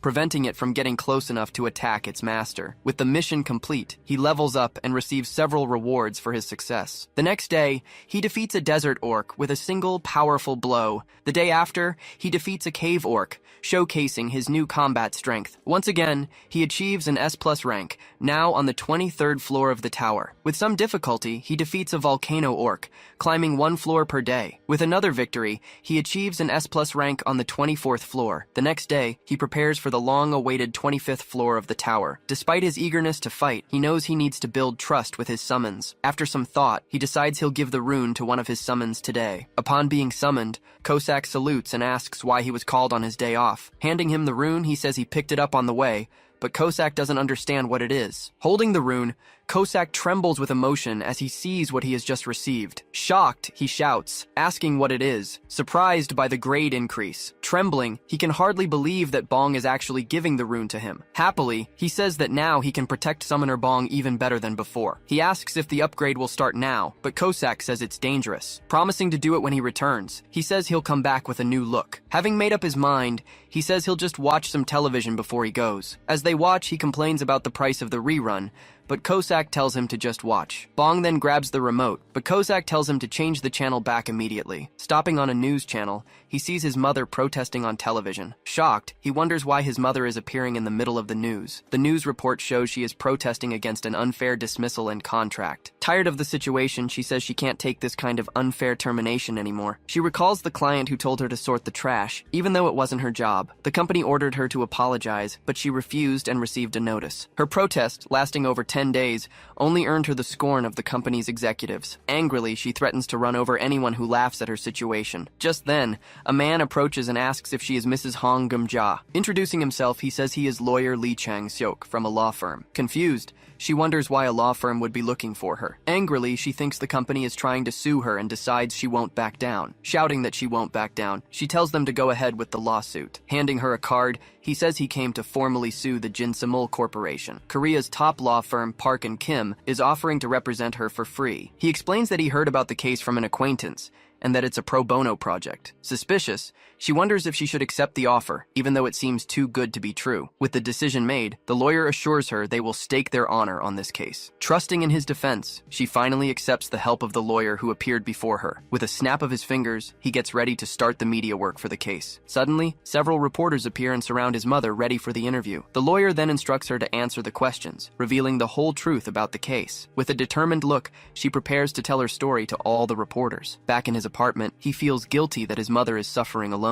With his hands on his head, he regrets not being able to help at a time like this. Confused, he wonders how his mother got a lawyer from such an expensive firm. Kosak then offers to visit the Jinsemel company and resolve the situation his own way. Bong praises his summons attitude, but he knows he can't let that happen. He asks Kosak not to interfere, as his mother seems to have a good lawyer. Worried, he considers sending money for the fees and selling his items if necessary. His cell phone rings and he answers, seeing it's a call from his father. His father tells him the legal fees are free, which surprises him. His father then reveals he received a call from the hospital, leaving him very confused. His father explains that he was selected for a rehabilitation project at Ilsong Hospital. Hearing the news, he promises his father he will visit them soon, feeling relieved. Hanging up the phone, he finds it strange that the best hospital offered to help. Receiving a call from his brother, he wonders if it's a special day for the family. His brother asks if he saw the interview, outraged by their mother's situation. He then says he'll send his allowance to their mother to help with the lawsuit. His brother reveals he received a scholarship and says that living well brings good luck. Asking where the scholarship came from, he finds out it was from the management department. Hanging up the phone, he realizes everything was the work of the management department. He understands that it wasn't heaven, but the department that helped his family. Calling his team leader, he asks to meet in a quiet place. They then meet at a restaurant to talk about the recent events. Bong asks why he did all of that for his family without even consulting him. The team leader replies that it was absolutely necessary, not even trying to hide the reason. He explains that problems at home could affect his performance in the tower. He asks if this kind of care is only for the elite team, questioning his contract. Suddenly, the team leader stands up and slams his hand on the table with great force. He then shows him an ultra-elite contract, a special management plan for players. With a smile, he says they can sign the elite contract right now. Surprised by the offer, Bong is speechless, just asking what he means. Offering an elite contract, he says they can sign it right now. Surprised by the offer, he realizes the man came prepared, but he replies that he still doesn't feel confident in his talent. Getting up from the table, Jong gives him a serious look. He then asks if Bong really feels that way after breaking a record. Hearing this, Bong is at a loss for words. He just lowers his head, having nothing to say about it. Pleading sincerely, Jong bows before the bewildered young man. Remembering the danger, he's told that he deserves the elite team's treatment. Asking him to sit down, Bong says he doesn't want to be filmed. He explains that the recording is one of the main reasons he won't sign. Jong then says the recording and security arrangements can be adjusted. He guarantees that he'll have protection and that his family can have bodyguards too. He then reveals that with the contract, Bong will get 2 houses. With no way to refuse, he accepts the offer made to him. As he's about to sign the contract, Bong thinks about the 2 houses he's going to get, but he stops the pen at the last second, asking for a minute. Confused, the man asks why he needs more time now. Saying he wants some advice first, he buys himself some time to think. The next day, a new figure suddenly appears inside his house. A presence appears, and he covers his eyes at its arrival. Striking a pose, the newcomer reveals himself after his class update. Returning to his normal form, he's told they need to discuss something important. Recounting the story, he reveals he met with the team leader yesterday. Explaining the offer he received, he asks for Kosak's opinion on the matter. Raising his hand, Kosak says he's all for him accepting the offer. Worried about the future, he asks if everything will be all right for them. Kosak then explains that the summoner just needs to live a long and safe life. He reveals there are many legendary beings that can be summoned in the future, and they will all obey absolutely, as long as he follows the principle. Shouting, he says there are even demigod-level monsters to summon. Surprised, he can barely imagine the power of such beings. Kosak explains that he can't do it now, but he will be able to in the future, so he asks the summoner to live a long life and keep on summoning. Thinking about the possibilities, he calculates he can perform 12 summons a year, but he knows it will all be for nothing if he isn't lucky. Looking at the system window, he notices there are 19 days until the next one. Kosak then advises him to make a firm demand in the contract. He says the condition is to have full control over when to ascend the floors. Having a bad memory, he seems to have gone through something very painful. He then assures him that with this condition, the state's support is good. The scene changes,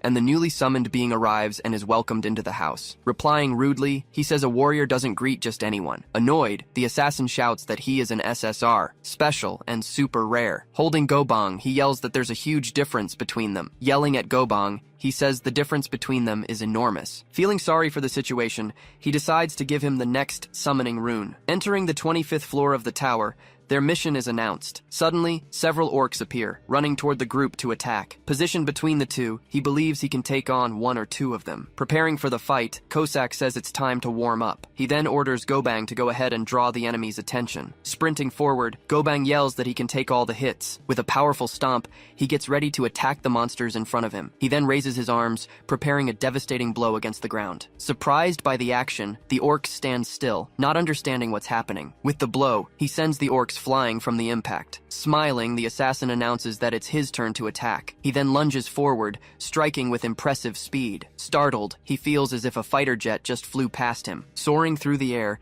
he prepares a strike against the enemies before him. His strike hits several orcs at once, sending them flying. Using his skill, he creates a series of explosions on the battlefield. Watching the scene, he realizes the impressive power of his companion's attack. Just then, arrows are fired surrounding the assassin from all sides. Taking the hits, he's struck by the remaining monster's attacks.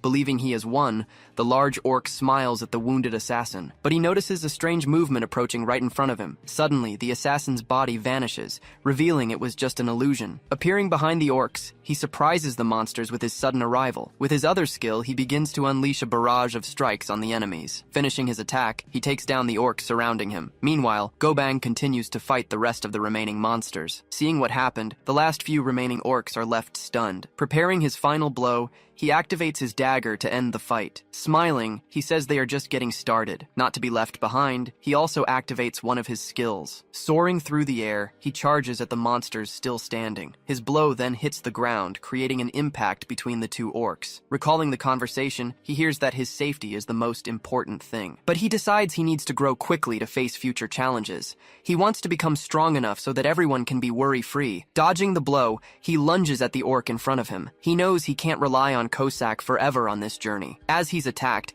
he yells that he needs to get much stronger on his own. Dodging the attack, he prepares to land a blow on his opponent. With a swift strike, he hits the orc dead on. The blow sends the orc slamming into the ground with full force. Getting up furiously, the orc prepares to attack the boy once more. He then activates the first form of his primal thunder staff. Using his soul-chasing lightning, he strikes the opponent's head. Taking the hit head-on, the monster is thrown back by the impact. Seeing more orcs approaching, he readies himself for the next fight. Activating his skill again, he charges toward the incoming enemies. With a precise strike, he hits the head of the first orc in the group. Continuing his assault, he then strikes another opponent with his staff. In a swift move, he finishes off the last remaining monster. Landing the final blow, he defeats the monster before him. Just then, a system window appears, unlocking the staff's second form. Celebrating the news, he says he's finally managed to unlock the new form. Seeing new orcs arrive, he already knows how he'll use the new technique. Activating the second form, he prepares to test his new power. He then unleashes his skill. kill, firing multiple strikes at the approaching monsters. A massive strike falls from the sky, hitting all the enemies at once. Realizing its power, he yells that it's an area of effect attack. Confused,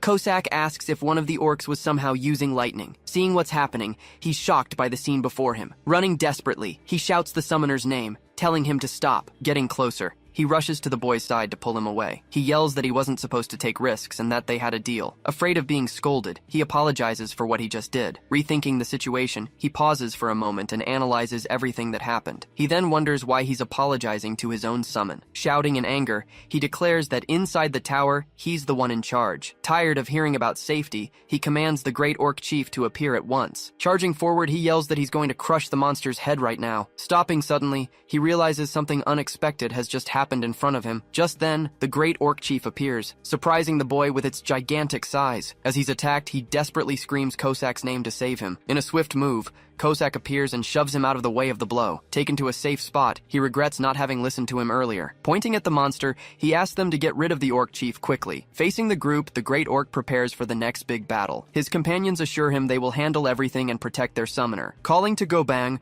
the two advance together to face the great enemy. They then charge in, attacking the Orc Chief from completely different sides. Preparing a powerful blow, Gobang concentrates his strength into his hand. His hand then clenches, ready to stop the incoming attack. With his hand, he firmly grips the axe of the attacking Orc Chief. Surprised by the defense, the Orc Chief stares at Gobang, completely baffled. He then stomps hard on the ground, preparing his next move. With both fists, he lands a devastating blow against the Orc Chief. The monster takes the hit head-on, sent flying backward by the impact. Meanwhile, the assassin emerges from behind to stealthily attack another monster. With a sequence of strikes, he finishes off the last remaining orc. After the victory, several system windows pop up with the mission rewards. For accumulating 25 insignias, he receives a new special perk. With the reward in hand, he can select a perk of his choice. Reading the window, he's surprised by the type of perk he received. He then sees a list with several upgrade options to choose from. Without hesitation, he touches the system screen to make his choice. Choosing the trait enhancement, he says it's the best possible option. His status window shows that his simultaneous summons have now increased to 3. Including himself,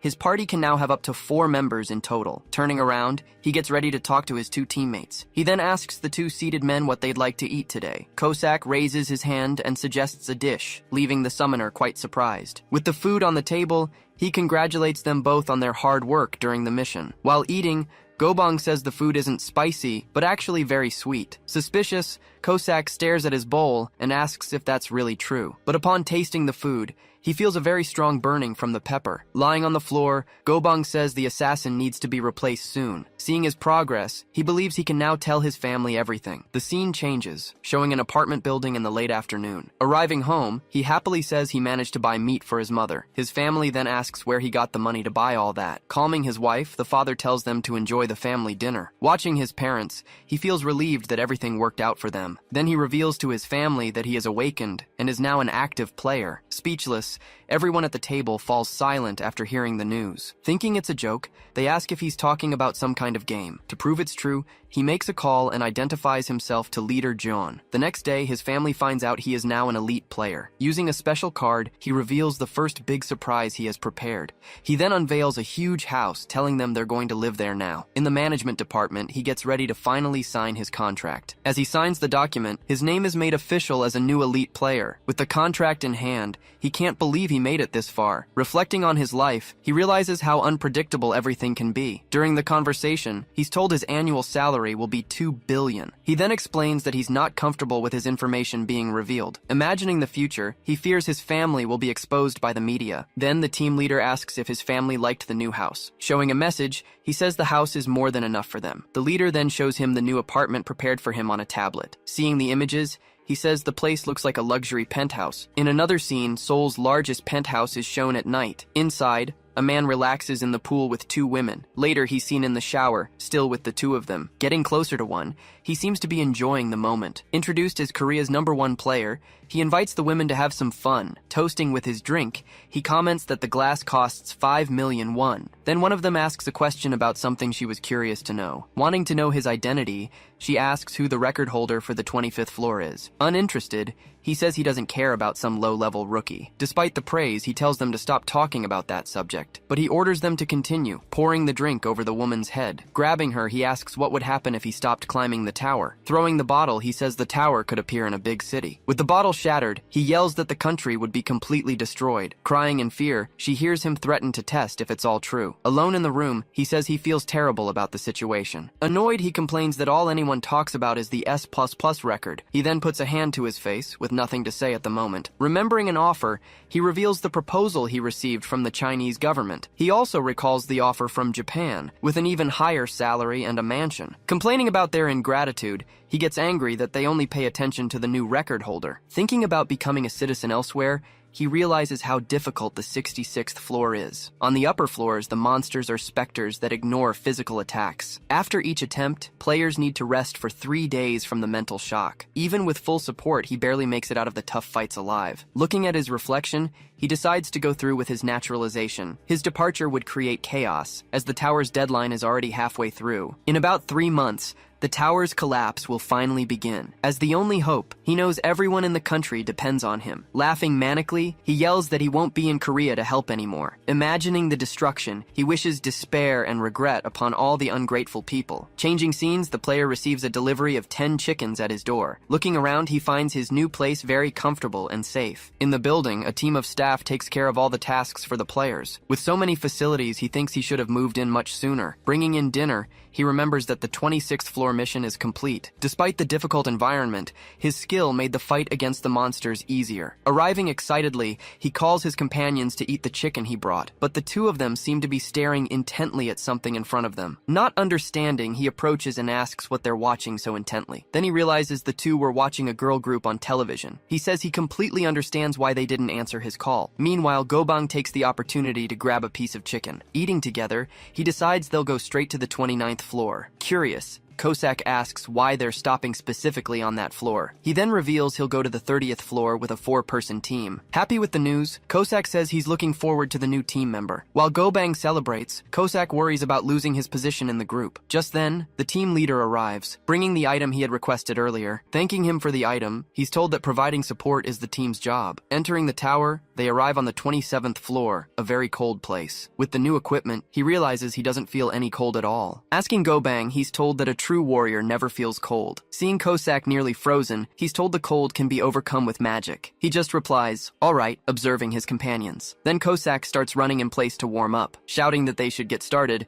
he runs off to hunt monsters. He then moves quickly through the snow, making his way through the trees. Commenting to Gobang, he says that Kosak has gone crazy from the cold. Feeling comfortable, he decides he needs to hunt at least one monster too. Calling to Gobang, the two of them run to follow the assassin through the forest. Suddenly, a window announces that the mission is complete, and he has leveled up. New system windows appear, showing the rewards he just earned. Seeing a new item, he's happy to have gotten a holy sword. Looking at the sword, he notices it seems very worn and old. Holding it, he doesn't understand how it can be better than his staff. Thinking of selling it later, he decides to store the new item in his inventory. Just then, the sword's description window reveals its effects against the undead. Offering the sword to Gobang, he asks if Gobang wants to use it. He refuses, raising his fist and saying that a true Gobang fights without weapons. Asking Kosak, he learns that the assassin only uses top-tier equipment. With no other choice, he figures he'll have to sell the sword later. But before that, he decides to try swinging the sword just once. Wielding the weapon, he prepares to test the weight of his newly acquired item. With great difficulty,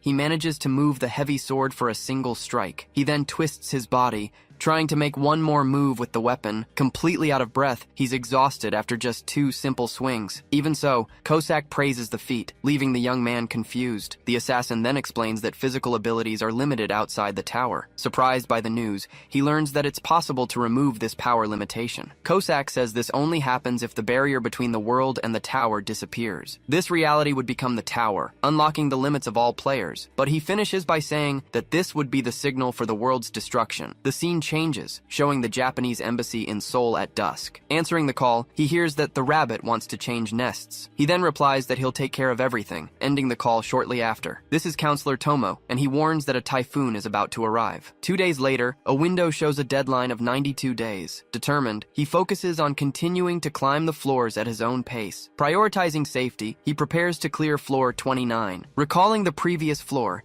he faced trolls that attacked from the treetops. But with Gobang's help, they got through the challenge without any problems. He knocked the monsters from the trees with his strong and powerful blows. Meanwhile, Kosak finished off the enemies that fell, clearing the path for everyone. For the next floor, he knows the clear won't be easy. They will face the Plague Troll, a filthy monster that has made players give up before. For the battle, he performs the designated summon of his two teammates. With the team assembled, they head to floor 29. Entering floor 29, the mission is to defeat the Plague Trolls. His two companions then jump to the ground, beginning their advance against the monsters. With their help, the hunting speed was even faster than before. After completion, he levels up and receives the mission rewards. Happy with the victory, they ask if the group will have dinner together tonight. Apologizing, he looks at his filthy and smelly companions. He then uses his skill, sending them both home from that location. Thinking of his new house, he couldn't let them return dirty. The scene changes to a woman training hard at the management department's gym. After a set, she throws the weights to the ground with full force. As the number 2 ranked player,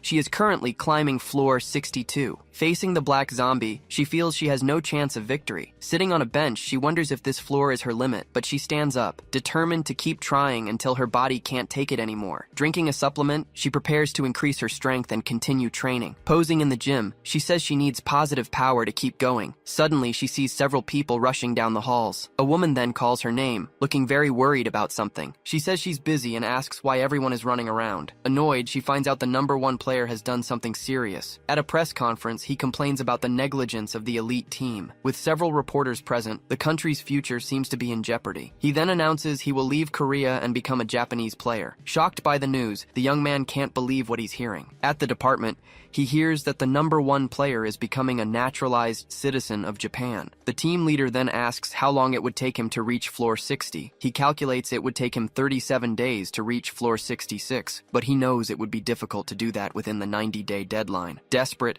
the team leader begs him to accept this impossible mission. Despite the plea, he says he can't promise what he can't guarantee. Suddenly, the number 2 player arrives in the room, calling for the team leader. She asks if the United States will lend them the light attribute items. Without a definitive answer, he says the global supply of these items is tight. Noticing the young man's presence, she asks the leader who his guest is. Not knowing what to say, he feels too embarrassed to introduce himself right then. He then reveals that he came to sell some items he had in his inventory. Offering his sword, he asks if she would like to try the weapon. Curious, she approaches and asks to take a look at the item for a moment. Touching the sword, she uses her ability to see the item's description. The system window then reveals all the effects of the holy sword to her. Impressed, she has never heard of an item with such powerful effects before. Grabbing the young man, she surprises him with a completely unexpected reaction. Getting close to him, she begs him to lend her the sword just once, saying she's willing to do anything for that item. He imagines a future, seeing himself walk into a church for his wedding. Next to the bride, he realizes he's marrying player number 2. Walking along the beach, they enjoy their honeymoon in a tropical paradise. As fireworks light up the sky, he asks what they should name their son. Blushing, she says the name would be Bong Holy Sword, much to his confusion. But he hears her tell him to stop fooling around and come closer for a kiss. Waking from his dream, he is called back to the harsh reality. With the sword in her hand, she asks if he's really going to lend her the item. He agrees, telling her to use it and let him know how it performs. With her new armor, she says she's going to clear floor 62 now. Watching her leave, he tells her to be careful and come back safely. The system activates, and she enters the tower to begin floor 62. Her mission is to defeat 20 black zombies within the 15-hour time limit. In the middle of the floor, she comes across a creature that shouldn't be alive. An undead monster then emerges from the shadows, ready to attack at any moment. Sensing a strange energy, she feels the same urge to run. Activating the sword's power, she releases the white glow of the holy weapon. But she notices the light is weaker than that of her other items. The black zombie lunges at her, striking forward. Despite her fear, she tells herself she has to face the enemy head-on. Shouting that it's her destiny, she charges the monster with her sword, but the monster attacks her, catching the sword's blade with its bare hand. Darkness begins to envelop player number 2's body. Feeling her body grow heavy, she realizes nothing has changed with the holy sword. The monster prepares a final blow, ready to end the fight once and for all. But one of the sword's effects activates, completely changing the course of the battle. The monster recoils, feeling the effect of the player's newly activated skill. She charges forward forward, striking the monster with a powerful swing. With the attack, she manages to deal critical damage to the zombie in front of her. Seizing the opportunity, she prepares to press her attack. With a series of strikes, she deals several critical hits to the black zombie. Surprised, she defeats the monster with ease. Back at the department, the team leader checks the time on his watch. It's been 2 hours since she entered floor 62. Worried, he knows that this is usually when she returns after failing a mission. Suddenly, a portal opens, and the team leader notices her arrival. Exiting the portal, she stops for a moment to drink a healing potion. Happy to see her, he says he's glad she's back safely. Then he asks if she found the holy sword useful for the battle. She suddenly hugs him, leaving the guy completely stunned. As she hugs him, he shouts in confusion, not understanding what's happening. Thanking him profusely, she says that without the sword, she would have certainly failed. The team leader just watches, guessing that she likes the guy. She then announces that the clearing of floor 62 was a success. With the sword, she believes that even floor 66 is possible. Relieved, he thinks about what would happen if the sword fell into the wrong hands. He wonders if it's possible for someone to perform so well alone. Returning the sword, she says she used it well, but the blade is damaged. The leader says that with their craftsman, it can be used for a long time. He then offers to sell her the sword since it's so useful, but they tell him that instead of buying it, they want to rent it from him. There are hundreds of towers, and the sword can be rented to other countries. The offer is 10 billion won for each time the sword is used. After a conversation, they agree to the terms for renting the item. Celebrating the deal, he realizes that renting out the sword is pure profit. The management department will handle all the rental procedures. He then says he'll rent it to the department for 1 billion won. The scene changes. He's preparing a meal, thinking about what happened. Cooking happily, he can't believe the sword has turned into a gold mine. Bringing the food, he serves dinner to his 2 teammates. His 2 teammates celebrate happily, excited that their summoner cooked for them personally. Smiling, he tells them to eat up because he's a rich man now. That night, news of the floor's completion spread throughout the country. 10 days later, he spent his time repeating the same floor missions. After a shower, he prepares for his random summon skill to come off cooldown. He also cuts his nails, puts on new clothes, and gets ready for the ritual. Sitting on the floor, his stomach is empty from the fast he started yesterday. He's starving and thinks he needs to get this over with quickly so he can eat. Taking a glass of water, he completes the final step of his ritual. With his hands clasped, he waits for the skill's cooldown to end. Kneeling on the floor, he prays for a super rare summon to finally appear. Kosak tells him not to worry, doubting another Gobang will appear. Telling him to shut up, he asks what's wrong with Gobang. He then says that thanks to him, they successfully cleared several floors. Surprised, the assassin didn't expect that kind of reaction from his summoner. Focused on the ritual, he says it's time and starts the countdown. Shouting random summon, he prays for a high-ranking result. At that, a portal of light opens, showing a mysterious silhouette emerging. Slowly, the new figure begins to materialize in front of the group. Her feet then touch the ground, taking a step out of the light. Thankful for being summoned, the woman speaks her first words to her master. She then kneels on the floor, introducing herself as Gaian Dalray. Her catalog window appears, revealing that her stats are a complete mystery. Stunned, the 3 of them stand frozen before the new team member. Not knowing what to do, they realize the new summon is a woman. Suddenly,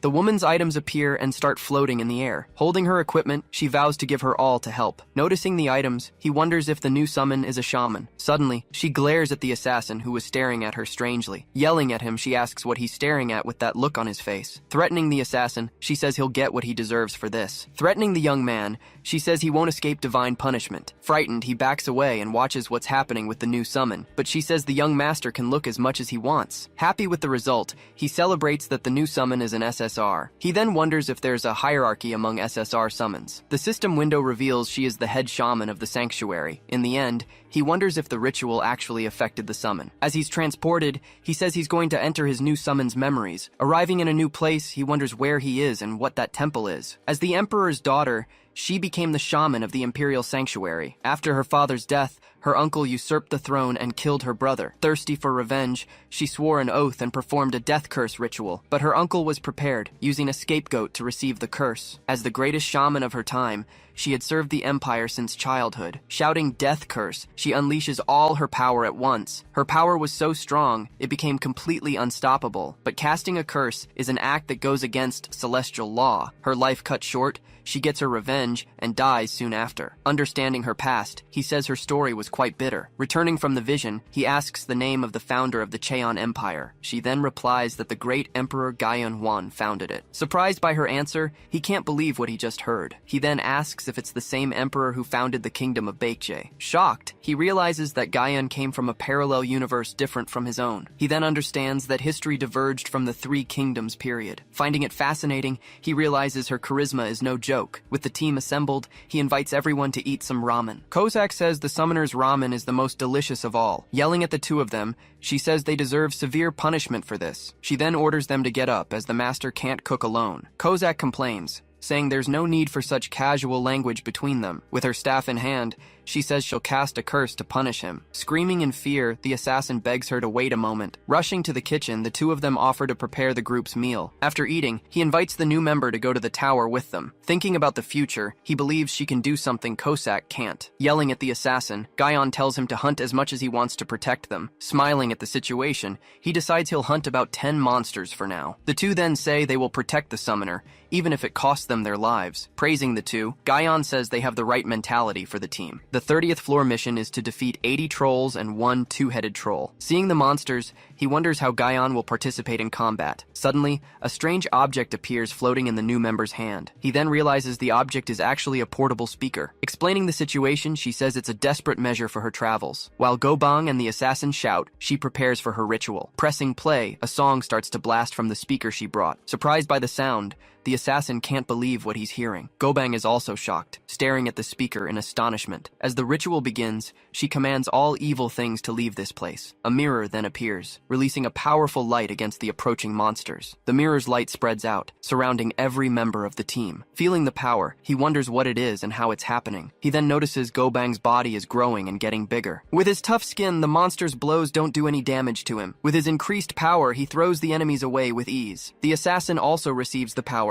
impressed by his new strength. Happy with the result, he shouts that his senses are much sharper. Surprised, he discovers that Gaion can also use buffs on her allies. The trolls are also affected, but they become much slower under the curse. Feeling his fighting spirit surge, he rushes forward to fight the monsters. But he's stopped from attacking by Gaion, who appears behind him. She tells him not to fight and to just watch the battle comfortably. Begging her to let him go, he insists he's weak and a coward. Yelling that he can't do anything, he sees the mission complete window appear. Annoyed with the situation, he complains that he didn't get to kill a single monster. Turning around, he's startled to see Gaion standing in front of him. With tears in her eyes, he's surprised to realize she's crying. Apologizing, she says she was afraid of losing her young master. Hearing that, he's surprised and doesn't know what to say at the moment. Feeling like an idiot, he blames himself for not understanding what happened. He then remembers she lived a life of isolation, fear, and despair. In the past, crying, she lost everyone precious to her all at once. He realizes her tough attitude is just a front to hide her own weakness. Calming Gaion down, he promises he won't go anywhere dangerous alone. Suddenly,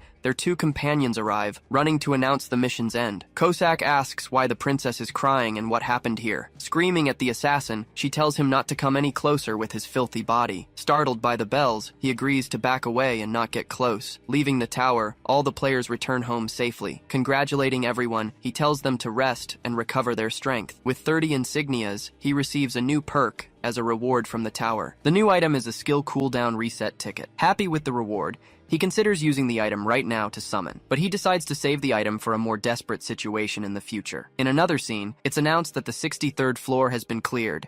At a press conference, images of the mission's completion are shown. The Holy Sword was the key to defeating the floor's undead monsters. With the deadline approaching, the public is anxious about the country's situation. The director then promises they will clear the 66th floor within a month. He also announces that the sword will not be lent to the traitor's country. Screaming in anger, the #1 player smashes the television in his room. He freaks out, yelling that if he had the sword, he would have cleared everything for them. Suddenly, someone knocks on the door and asks if he's in the room. Saying it's nothing, he asks the reason for the man's unexpected visit. The man then asks when he plans to proceed with clearing the floor. He's told that Japan can't borrow the Holy Sword for the tower. Hearing the news, he says he'll clear the 57th floor tomorrow. The man then suggests he appear on a live television broadcast. Leaving the room, he says he'll arrange for a new television for the room. Furious, he wonders who was the one to find the Holy Sword. Meanwhile, news about about the floor's completion spreads across the internet. The holy sword's origin and its mysterious owner become the talk of the town. In the comments, people celebrate the new record and the national pride they feel. Seeing the news, he celebrates that people are talking a lot about him. Receiving his delivery, he tells the delivery person he can carry it all himself. With 10 tubs of ice cream, he gets ready to celebrate his new achievements. Remembering the past, he celebrates that he can now buy as much ice cream as he wants. Knowing he's going to receive $1 billion, he says he's grown a lot as a person. He then realizes that if he doesn't eat first, none of his summons will eat. Eating the ice cream, his two companions say it tastes delicious. As she eats,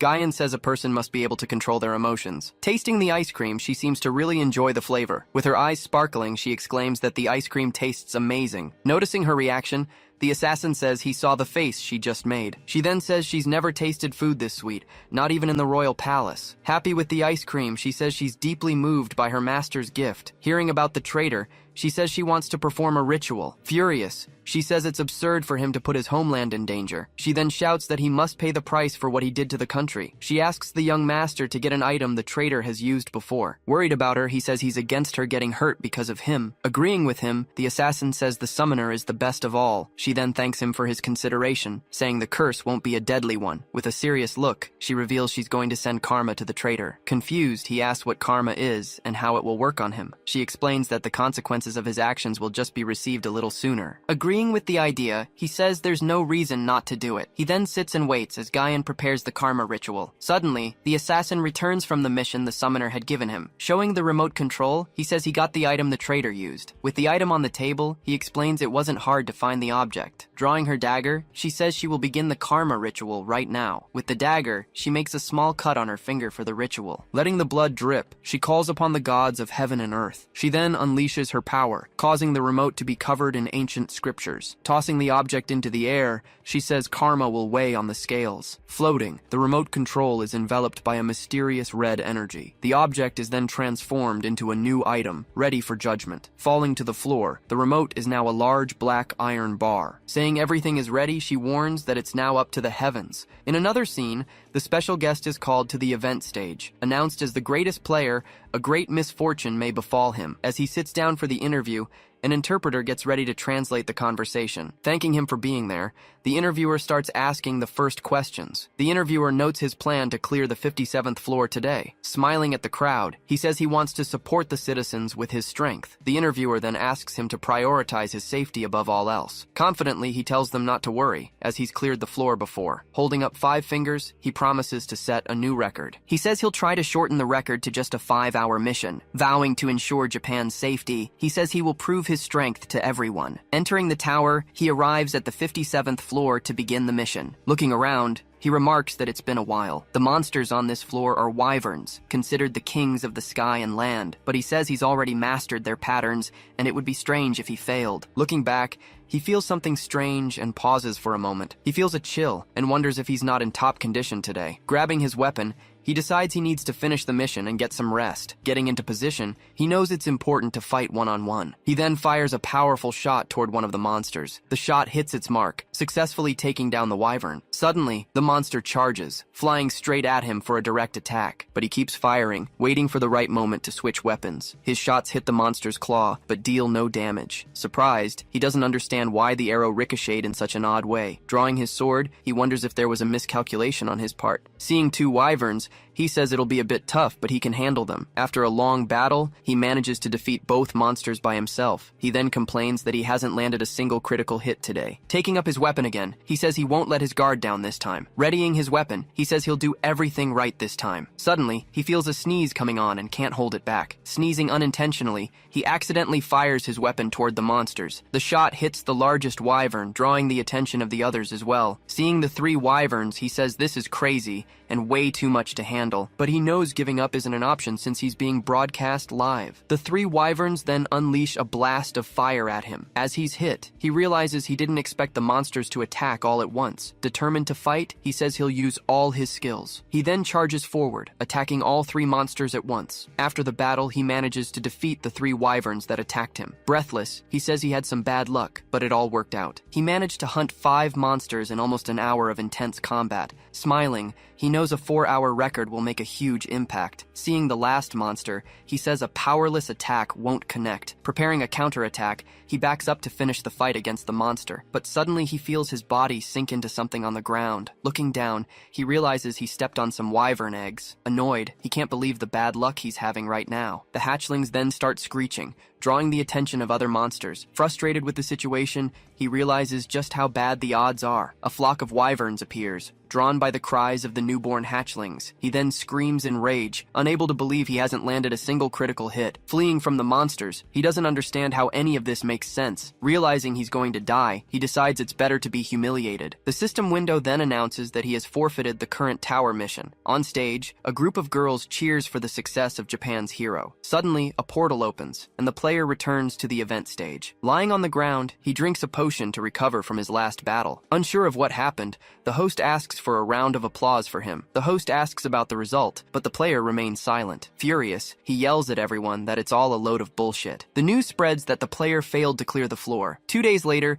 he tries again, but fails the mission once more. In the comments, people are thankful that he's finally left the country. Meanwhile, South Korea clears the S++ rank 31 times. It's also announced that the number 2 player was successful in her mission. Elsewhere, the headquarters of the United States Department of Security is shown. They want to rent the sword so that the player Gerald can test the item. The secretary then authorizes the rental, as the request will be made official. The tower director also receives a call from the Prime Minister's office. The proposal is for the temporary naturalization of a player from their department. The secretary says it's more than possible, under a few special conditions. Smiling, he says they'll squeeze as much money out of Japan as they can. The news shows that the former number 1 player is struggling in Japan. He realizes that karma has hit him hard, but it won't last forever. Since it's all his fault, he says he needs to deal with the consequences. Preparing for the tower, everyone gathers for the next mission of the day. Before entering, he calls the princess aside for a private conversation. He shows her several ice creams, impressing Guyan with the surprise. He then tells the other 2 to leave, asking if they're going to eat everything by themselves. Crying, the 2 say that their wounded hearts can't be healed by anything. To cheer them up, he says he'll buy them meat later. Moved by his consideration, she calls him a kind and noble gentleman. Begging to fight, he says it makes no sense for him not to take on any monsters. With a serious look, she allows him to take on just 1 monster per floor. After some negotiation, the 2 finally agree on the number of 3 monsters. Entering the floor, the mission is to defeat 20 Stage 2 Minotaurs. The monsters there are large, and the Minotaur King is 20 feet tall. Seeing the Minotaur, he feels an overwhelming presence coming from the monster, but he knows it would be ridiculous to give up now after all his effort. Guyan then begins the ritual, casting her curses on the enemies. With her powers, she strengthens her allies and weakens all the surrounding monsters. With his power boosted, Gobang starts clearing the area of enemies. The assassin stays on alert, ready to jump in if anything unexpected happens. Smiling, he prepares for the battle that is about to begin. With so much support, he knows it would be strange if he couldn't win. The Minotaur then roars, charging to attack the guy with all its might. He then rushes forward, landing a powerful blow on the monster's face. With his staff, he activates the 3rd and final form of his weapon. Using his strike, he hits the monster with an extremely fast attack. Its speed and power are immense, and the cooldown is long. After he took down 3 monsters, his companions finished the rest. With the victory, he reaches S++ rank and receives his platinum insignia. The next day, the management department is shown in the late afternoon. Arriving from a portal, she is congratulated on her good work in the tower. She says that the 65th floor was a bit difficult to clear. Making a victory sign, she reveals it was a success in 6 hours. Excited, she says she will proceed with the 66th floor in 3 days. The National Assembly then decides to clear the floor to secure 6 months of time. In that time, the player Bong would have definitely reached the level 60 floors, but they worry about the sword, which might not last until then. Confident in the young man, the leader says his talent is no less than theirs. He calls him an anomaly, saying they don't need to worry about the sword. The leader then says he's wrong about the number of records. A notification reveals that the young man reached S++ rank on the 33rd floor. Smiling, she says that's now 33 consecutive successful clears. In the end, she says it's certain he's an anomaly. In another scene, he wonders what the talisman he won is. She explains that with the talisman, they will be seen as normal humans. Putting the item away, he's happy that everyone can now walk walk around with him. Just then, he receives a deposit of 1 billion for the rental of the holy sword. With the money in mind, he decides to have dinner with his summons first. Through the city streets, the group of 4 enjoys the walk they can finally take. Then a girl approaches, staring intently in Gobang's direction. With a smile, the girl says he's very cute, surprising him. Imagining the scene, he realizes she sees Gobang as a mascot. With no one getting scared, he confirms that the talisman's effect really works. Afterward, he calls everyone to eat, yelling that they're going to tear into some good meat. At the restaurant, he says he'll pay for everything and that they can order a lot. The next day, the scene changes to the front of a large building. Full of energy, they thank him and ask how much yesterday's dinner cost. He then tells them not to ask, saying they need to work to eat meat again. Inside the tower, he comes face to face with the leg of a giant minotaur. A giant minotaur appears before him, nearly 20 feet tall. He's shocked by its size, saying the creature is truly enormous. Thinking of a strategy, he grabs the creature's leg to knock it down. His companion then says he's reached his limit and can't handle it. Agreeing to the condition, he says he'll only take one of them. Then he goes to the big guy, showing him how to position his hands for the plan. He understands what he needs to do, crouching down to serve as a launch pad. The summoner then runs towards him, preparing for the boost. Stepping firmly on his ally's hands, he launches himself with all his might. Thrown upwards, he flies at an impressive speed. From high above, he realizes something has gone very wrong with the plan. He screams in despair, asking why he keeps going up. Realizing the absurd height he's reached, he is left completely stunned. As he starts to fall, he's sure the situation has gone south. Trying to calm down, he tells himself he's not going to die. Screaming in desperation, he remembers there might be a solution to the fall. Remembering past training, he felt as if he could step on the air. Imagining that sensation, he starts to feel an energy in the soles of his feet. Then he realizes he can finally control and use his own mana. Just then, a system window appears, showing the shadow step skill. Smiling, he celebrates, saying he can finally walk on air now. Plummeting from the sky at high speed, he prepares for immediate combat. Everyone is stunned, commenting on the summoner walking across the sky. With a tense face, he recognizes the incredible skill being used. Remembering a conversation, he recalls his captain talking about walking on the sky. Back in the present, he smiles and says the summoner's talent is immense. Moving very fast,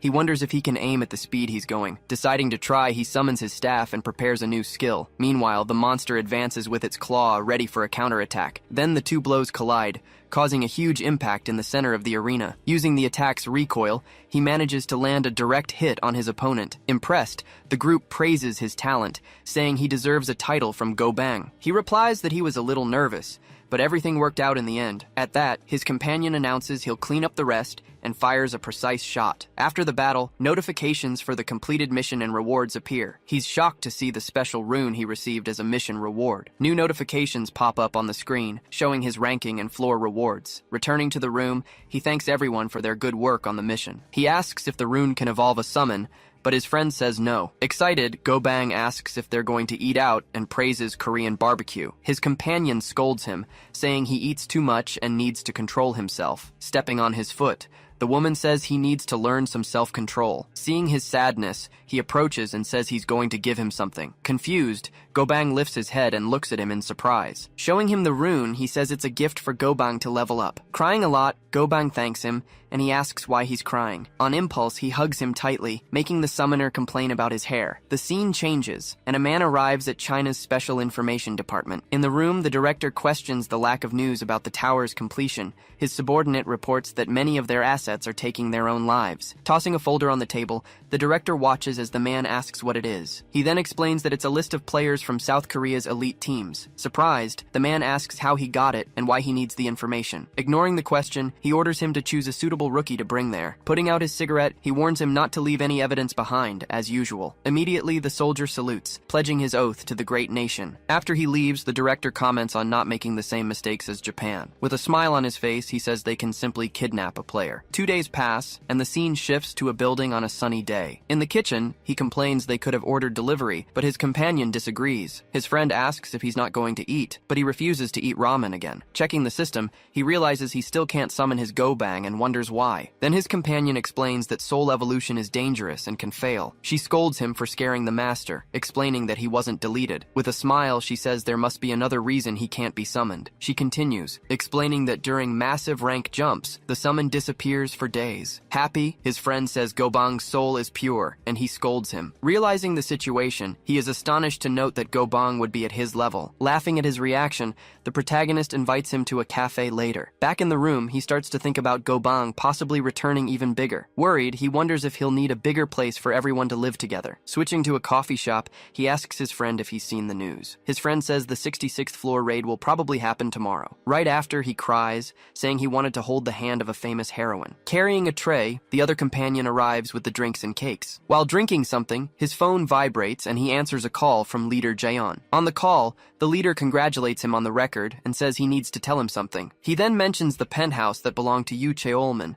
leaving him quite shocked. Telling him not to feel pressured, he offers to give him the penthouse as a gift. He asks if it's free, and the leader says it's a thank you gift. Hanging up, he thanks him for the offer and says he'll think about it. Talking about the house, he asks his friend if he remembers the place. He then comments that he was surprised, as the house was truly magnificent. He describes the rooftop garden, and she agrees it's a worthy house. Asking for their opinion, his friend objects, saying nothing is free. She, however, believes he should accept it, considering it a trivial gift for his achievements. Thinking it over, he worries he won't be able to refuse a future request from them. Slamming his hand on the table, he finally says he's made his decision. With conviction, he states that he'll buy it, as he wouldn't feel right taking it for free. All excited, he celebrates the decision to buy the apartment with his own money. Taking out his phone, he looks up the price, believing he'll have more than enough money. Searching for the listing, he finds the luxury penthouse for an absurd price. Completely shocked, he is stunned to see the price is 20 billion. His friend asks what's wrong, but he plays it off and tells them it's time to go. On the way home, he questions if they really need such a big apartment. Arriving at the door, a man is praised for noticing the problems of a large house. Turning around suddenly, he senses a strange presence and goes on high alert. With focused eyes, he wonders who those people who just appeared are. He notices the scars on the man's hand and also a strong smell of blood. Looking at the other man, he realizes he's also carrying weapons and smells gunpowder. With a smile, he concludes they are of the same kind, experienced and dangerous assassins. Activating a skill, he creates 2 tracking marks to use on the suspicious men. Discreetly, he manages to place the tracking marks on both targets without them noticing. Once on the street, he decides to keep what he just discovered a secret for now. Over at the management department, the sun sets behind the large building. Inside, Nam Gaeun is sitting on the floor, meditating peacefully. Opening her eyes, she says, the sacred sword is an essential item, but she states that she can't rely solely on the power of her sword. In her training, she imagines herself fighting a large, dark monster. She charges forward, striking a mummy and a zombie in her path. Continuing her assault, she also faces a skeleton and a dark monster. With her sword, she says she has already defeated hundreds of undead to get there. Suddenly, she opens her eyes, ending her image training. Getting to her feet, she tells the 2 men she'll be back soon. They then wish her good luck as she enters the portal to the floor. Arriving on the 66th floor, she faces a giant monster made of souls. The souls merge, forming a creature with a skull-like face. She then charges forward with a scream, preparing to deliver a powerful blow. 10 hours later, she returns through the portal, completely exhausted from the long battle. Despite her exhaustion, she gives a thumbs up, confirming she completed the mission. A woman looks at the screen, which shows the 66th floor completion notification. On the screen, a new notification appears, indicating a time limit of 180 days. The team celebrates the success, shouting with joy for finally achieving the result. A man yells for them to send out the announcement, and the news spreads quickly. Everyone in the comments praises the heroine, saying she has surpassed human limits. In the streets, the people celebrate the great achievement with a party and lots of confetti. In an interview, she thanks the citizens for their support and the owner of the sacred sword. Watching everything, he says he knew she could do it and that he's bought more time. Impatiently, he says that just watching television makes him want to go already. Checking the system, he tries to summon his gobang, but the option is still locked. Suddenly, the lock indicator disappears and he gets excited about the news. With his hand outstretched, he finally begins the process to summon his gobang back. As the portal opens, he wonders what the summon's new rank will be. Seeing the silhouette, he welcomes it, but is shocked by what he sees. Asking who he is, the summoner is completely surprised by the new appearance. He thanks him for being called,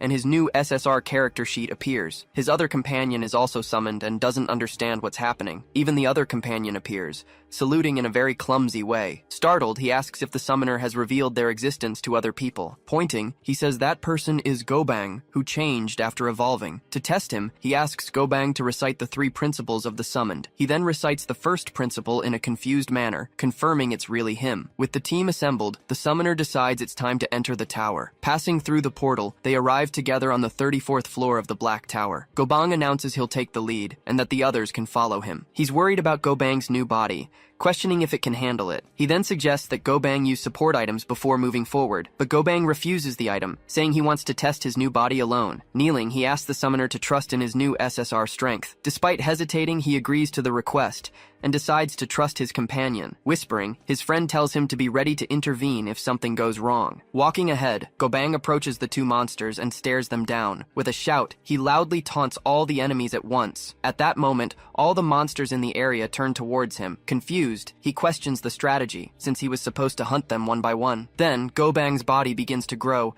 becoming more and more muscular. He transforms, becoming even bigger and stronger than before. Impressed, he realizes his companion is now almost the size of the Minotaur. With his new strength, he charges forward and lands a direct blow to the monster's chest. Next, he turns and lands another blow on a different opponent's head. Blocking the attack, he retaliates with a strike to the enemy's chest. The monster is caught off guard, with no time to defend against the blow it received. Landing a direct hit, he smashes the Minotaur's face with a powerful blow. Watching the fight, they comment that Gobang no longer looks stupid while fighting. His friend comments that the rune was a good idea, but he should have brought popcorn. With an irritated expression, he's left completely speechless by what's happening. Screaming loudly, he complains that this is a farce, saying it makes no sense. She then scolds him, telling him to shut up and reflect on his actions. Defending his companion, he asks her not to be so hard on him. He goes on to say that her shouting also scares him and makes him uncomfortable. Asking her to try using honorifics, he insists that she be kinder. Making peace, they shake hands and promise not to fight anymore. Back in the fight, Gobang restrains the monsters with his immense brute force. Breaking the enemy's horn, he throws it far away, leaving his master surprised. Letting out a huge roar, he prepares to continue the fight against all of them. He charges and lands a powerful blow directly on the head of one of the Minotaurs. Continuing the assault, he unleashes a flurry of blows on all the other enemies. With destructive power, he uses one monster to attack another without any mercy. After the last monster falls, the floor completion screen finally appears. Showcasing his new ability, 2 enormous figures appear behind the newly evolved Gobang. Commenting that the floor is easy, he says he wants to fight in a stronger place. Smiling, the summoner gets the message and decides to speed up their ascent of the tower. Back home, the group relaxes on the couch while enjoying a quiet meal. Pleased with his new power, he says Gobang is better in every way. With a huge tongue, Gobang starts cleaning the used food bowl. He licks the entire bowl clean, and his master notices that his personality hasn't changed at all. Near the window, his companion complains, telling him to stop making a mess. Keeping a serious expression, he remains silent for a moment, just watching. His master asks why he isn't eating, and he says he's thinking. Their female companion then says his jealousy is too obvious in front of their master. Denying everything, he claims he's just happy that their master is safer now. The summoner hands him a bowl, saying he saved one especially for him. Eating happily, he asks his master if he needs anything else at the moment. He asks to be summoned at midnight, as his manifestation time is running out. Surprised, the summoner asks about his interest, and he says he loves live soccer. Agreeing to the request, he announces he's heading out to the management department. Everyone offers to go with him, insisting that their master can't go out unprotected. As he's dragged along by his companions, he says they can't enter without being registered. At the management department, the summoner's car arrives. Next to a car, the team leader waits for him at the department's entrance. Thanking him for coming, the leader welcomes him at the main entrance. Getting out of the car, he says it's no bother, and the leader escorts him. Once in the room, the leader informs him that the money from the stones has been deposited. Accepting the congratulations, he praises the incredible player who cleared the floor. He then declines the offer, saying he'll save up the money to buy it later. Insisting on the offer, the leader says he'll keep the penthouse vacant just for him. He then says there's an important matter the two of them need to discuss. He announces the visit of the American player, Gerald Watson, in the coming days. Known to everyone, he is the highest level player in the world. Confused, he asks why, and finds out the player wants to rent the sword. Hearing the rental fee, he asks if the amount is in dollars. Confirming the amount, the leader says it's $10 million, or 13 billion won. Completely shocked by the amount, he's speechless upon hearing the offer. Seeing his expression, the leader says that $10 million isn't enough. Completely frozen, he can't believe what the leader is proposing now. Worried about the consequences, he fears his secret secret might be discovered. Screaming in desperation, he begs the leader to accept the $10 million. Back at the building, night begins to fall over the bustling city. Entering his apartment, he looks completely exhausted and overwhelmed. Falling to his knees, he keeps repeating the figure, 13 billion won. Crying with happiness, he tells his mother that her son has finally made it. Running through the house, he thinks about all the food he can order now, but he decides to eat a simple ramen, thinking he should save the moment for later. As night falls, the clock on the wall continues to mark the passing hours. After a while, he summons his companion back, who thanks him for the new chance. Yawning with fatigue, he says he won't be able to say goodbye when he leaves. Telling him to enjoy the game, the summoner goes to his room to rest. Smiling, he seems to be enjoying the moment of peace he has finally found for himself. Sitting on the couch, he notices that his master has finally fallen into a deep sleep. Just then, he vanishes from the room in an instant, leaving to handle his own business. The scene shifts to the city at night, the building lights illuminating the dark sky. On top of a building, he watches the city as he searches for his targets. His tracking mark has no physical form, making it impossible to detect. Remembering the previous day, he recalls marking 2 suspicious men. During the day, he had noticed the 2 of them watching the building where his master lives. With a serious look, he finally discovers where they are hiding. Arriving at the location, he finds a traditional massage parlor, open 24 hours. Inside, the scene changes to a messy, poorly lit office. Walking down the hall, a man talks on the phone while checking some important information. In a meeting, he presents the file of a female player who has reached the 30th floor. Immediately after, he moves to the next name on the list, calling out the next target. Picking up a photo, he introduces the next target, the player Bong Joo-hyuk. Stating that this is a unique operation, the captain orders them to get as much as they can. As he gives the order, 2 heads roll into the center of the meeting room. Everyone in the room is shocked, staring at the heads that rolled across the floor. Screaming that there's an intruder, one of them tells the others to find and kill him. Running out of the room, the group of armed men begins to search for the intruder. Sitting in the chair, Cossack compliments the photo, leaving the captain completely frozen. Shocked, the captain wonders how long he had been there without anyone noticing. Just then, the captain lunges with a knife, trying to land a direct blow to the chest, but Cossack manages to stop the blow, catching the blade with just his fingers. Effortlessly, he holds the knife and stops the captain's attack. Then, he hurls the broken piece of the blade into the captain's arm, telling him not to disturb his admiration. Seeing the scene, the men rush into the room and ask who the intruder is. With his wrist pierced, the captain screams in desperation and orders everyone to shoot him. Immediately, the 2 men take aim and start firing their guns. Dodging the shots, he says they don't need to be in such a hurry to die today. Facing them all, he warns them that they messed with the wrong person and will pay the price. Receiving the order, they fire at Cossack, who dodges while charging forward. With a swift blow, he strikes down both men. The other men try to grab his arms to stop his next move. In a quick motion, he delivers multiple strikes, injuring all of their hands. He then tells them they no longer have hands to grab him with. Finishing off the last ones, he defeats the elite troop as if they were nothing. The captain wonders if he's an intelligence agent or special forces. He realizes that such superhuman strength is only seen in videos from the Black Tower, but he doesn't understand how a player can use their powers outside the tower. After finishing the others, he announces that only the last one is left standing. Turning slowly, he prepares to finally deal with the troop's captain. Getting close, he asks if the man speaks Korean and tells him to apologize. Pressing the knife against him, he says he'll let him live if he does as he's told. Stuttering, the captain begins to apologize, but is cut off by a strike. With one final blow, he finishes the captain, ending the bloody battle. He then says he would never forgive him for daring to mess with his master. With a red ribbon, the captain's head is left as a decoration on the table. Whistling, he leaves the room, leaving behind the trail of his massacre. With the decorated head on the table, the intruder prepares for a new task. Leaping across the room, he approaches his new target to finish the job. Worried, he fears his master won't like it, but decides to keep his signature. Back home, his master scolds him, saying he doesn't want someone who's out of control. Afraid of being kicked out, he takes the red ribbon from his pocket. The next day, the master asks if he had fun with the game yesterday. Saluting, he says that thanks to his master, he had a lot of fun. The summoner asks why he didn't eat the snacks he left in the fridge. Awkwardly, he says he was so focused on the game that he forgot to eat. With the team assembled, they prepare to ascend to the 35th floor. Excited, he yells for everyone to go hunt the cow-headed king. Seeing the horde of minotaurs, he comments that the place is packed with enemies. Asking for support, she prepares to use her buffing skills. With a shout, Gobang transforms, growing in size rise for combat. With his arm ready, he gets into position to start the attack against the monsters. Announcing he'll go first, he charges head-on towards the enemies. Determined to fight, he says he'll show them the power of a true SSR. Leaping over a monster, he yells to himself that he needs to be faster. Attacking the opponent, he tells himself he needs to be more decisive. Completely confused, he questions why his companion is acting that way. Protecting his ally, Gobang tells him to fight from the back, but he refuses. Realizing the pace of the fight, he decides he needs to hurry up and join in. Using his air steps, he moves impressively across the battlefield. Remembering his skill, he affirms that he's a prodigy who can walk on air. Screaming for them to die, he attacks one of the weaker enemies in his path. At that moment, the great Minotaur King finally appears on the battlefield. Surprised, he's shocked that the boss showed up so early in the battle. Gobang charges forward and hits the Minotaur with a devastating and precise blow. With a final attack, he defeats the Minotaur King in a single blow. The powerful Minotaur is thrown far away,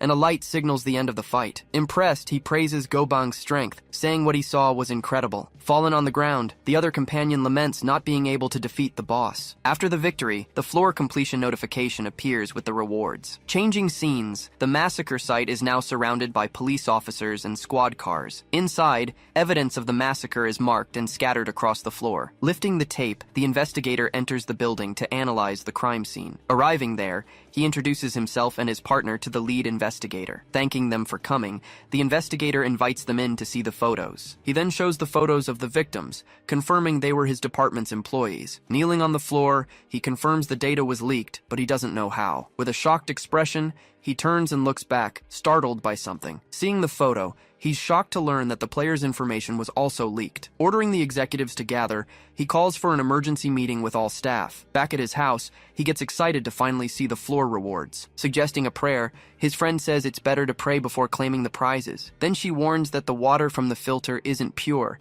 and might bring bad luck. Remembering the past, he recalls that she came from the water of that very same filter. Excited to see the prizes, he opens the reward screen for the 35 emblems. Worried, his companion hopes for an enhancement for his own trait. To his surprise, the system informs him that he got 2 items at once. Showing the first item, the screen reveals a golden shield with several defensive effects. The second prize is a golden mace, also with various effects for combat. Celebrating enthusiastically, he says the effects are great and that he loves the items. Seeing his joy, his companions worry, thinking he'll become even more reckless. Regretfully, they lament not having prayed with the unpurified water beforehand. Reminding everyone, Gobang says that the princess was summoned with that same water. Shocked, she comments that he's gotten smart enough to start making jokes. Denying he was joking, he claims he doesn't even know how to make a joke. Realizing she was summoned by a filter, she calls him extraordinary and special. Reminding everyone, Gobang announces that a new summon will arrive soon. With the 3-person system being kept, everyone worries about the new formation. Sitting on the couch, they wonder which of the 3 will have to leave the team. Analyzing their roles, Gobang is the tank, and the princess is the group's support. He then realizes that his position as the assassin is the most ambiguous among them. Afraid, he understands that if someone has to go,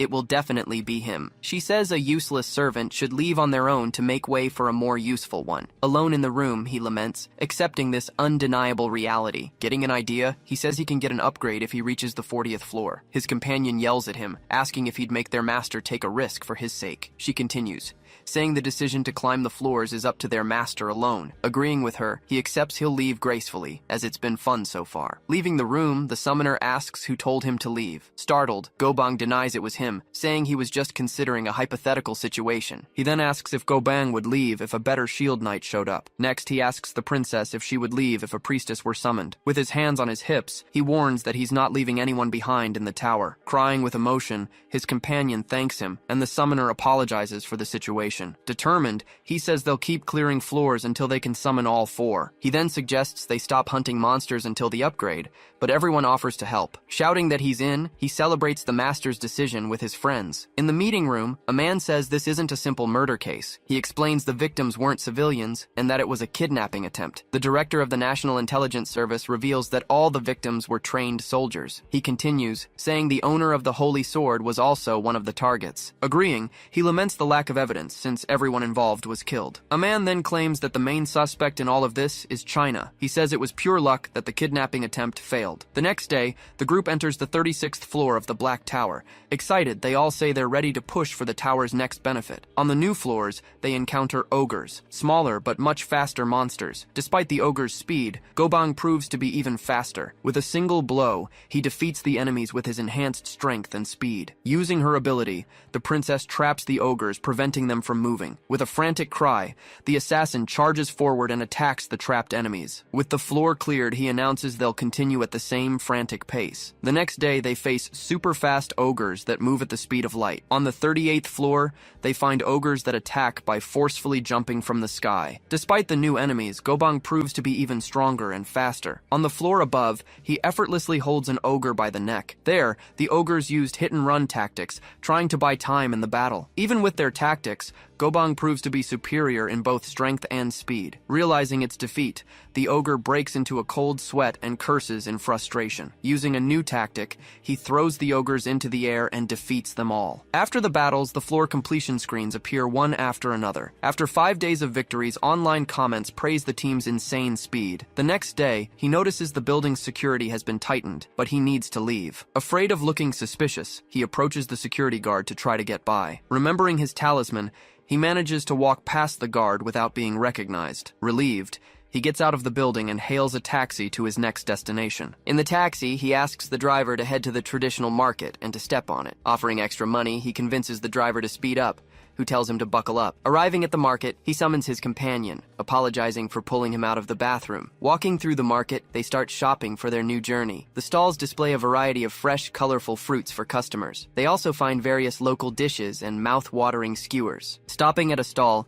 he points to one of the items and talks to the vendor. With their shopping done, they arrive at their destination, a national mountain park. Once there, he summons the other 2 missing members to join the group. The princess and Gobang appear, and he offers to carry all the luggage. Looking at the landscape, she says the familiar mountains mean the place really exists here. Asking them to follow her, she leads the group along the mountain trail. After the hike, she informs the master that they have finally reached their destination. Stunned by the beauty, he remarks that he never knew a place like this existed. Asking Gobang for help, she tells him to move the large boulder in their way. With his strength, he removes the large boulder from the path, revealing a passage. Under the rock, they find a hidden altar that needs to be cleaned with water. With her sword in hand, she begins to clean the rock with care and precision. Startled, he fears she's holding a grudge because of his complaints. On top of the altar, they prepare the offerings for the ritual they are about to begin. With everyone gathered, she announces she will begin the blessing ritual for them all. Floating in the air, she begins to pray to the gods of the sky and the earth. She continues her prayer, asking them to watch over the master and bless him. Kneeling, the summoner also begins to pray, asking for a trait enhancement. Repeating the prayer, he focuses on entering the next floor of the tower. The 40th floor mission is to defeat 80 ogres and 1 two-headed ogre. Commenting on the enemies, he says the normal ogres are no match for them. The two-headed ogre is defeated quickly as soon as it appears in battle.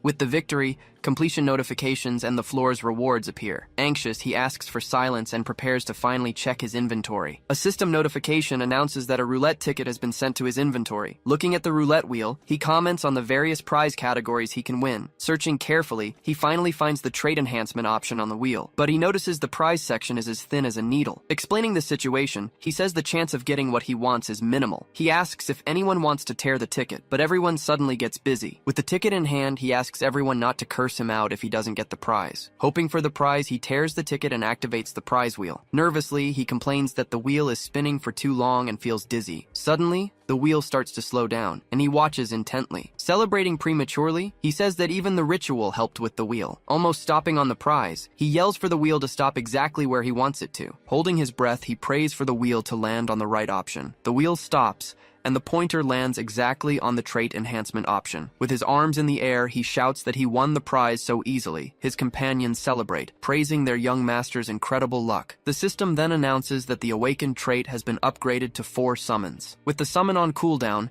he decides to order chicken to celebrate with everyone. Changing scenes, a plane flies over Incheon International Airport in Korea. Running through the airport, a man hurries his group to their next destination. Clenching his fist, The world's #1 player says he has waited a long time for revenge. A man tries to calm him down, reminding him that he already cleared the specters. Looking at the Korean player, he says he needs proper revenge. Worried, his companion laments the player's impulsive personality as he never stops for a second. Rushing through the airport, the group hurries to their next scheduled appointment. At the department, the leader greets them, welcoming the arriving team. Anxiously, the player asks them to show him the holy sword he wants right away. Using his palm, the leader opens the department's security room. He then guides them to the room where the holy sword is being kept. Shocked by the sword, he asks if it's really the one right in front of him. With the sword in the safe, he hurries the payment so he can enter the tower. Holding the sword, the leader warns him to follow the terms of the rental agreement. Wielding the weapon, he enters the floor and is impressed by its glow. Facing the monster,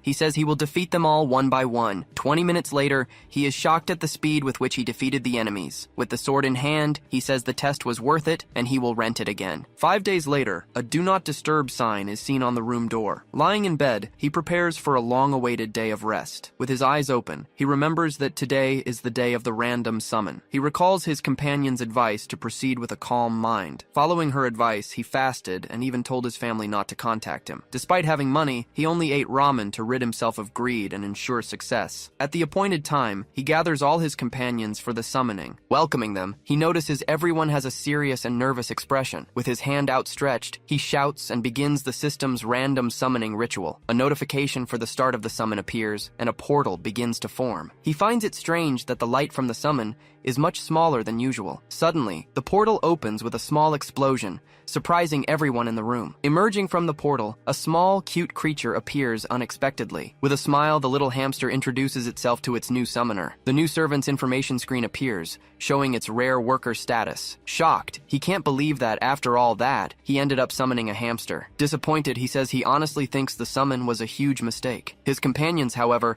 find the creature small, round, and cute, and celebrate its arrival. Seeing their reaction, the hamster asks if it should go back, and he dismisses the summon. With a ticket in hand, he says it's a waste, but he'll use it anyway. Everyone encourages him, saying that this time, it'll all work out. Initiating the summon, a strong purple light shines, indicating a new presence. Unlike before, a large silhouette appears, leaving everyone shocked by what they see. The system screen announces that he has summoned the first super rare rarity being. Happy, he celebrates that he finally got an LSSR and can enter the tower twice. A fan falls to the ground, and a new, imposing figure emerges from the summoning portal. He is surprised to see a Taoist immortal coming out of the summoning portal. The status screen reveals the legendary Mad Demon, the greatest of all time. Approaching, the demon asks if he is the summoner and greets him politely. Suddenly, his eyes glow, and he becomes paralyzed, staring blankly into space. Floating, he seems to be seeing the memories and history of the demon he summoned. In the memories, he sees a nation in chaos, with a rule between the government and Murim. The first to break the taboo was the feared and powerful Mad Demon. With one strike, he decapitated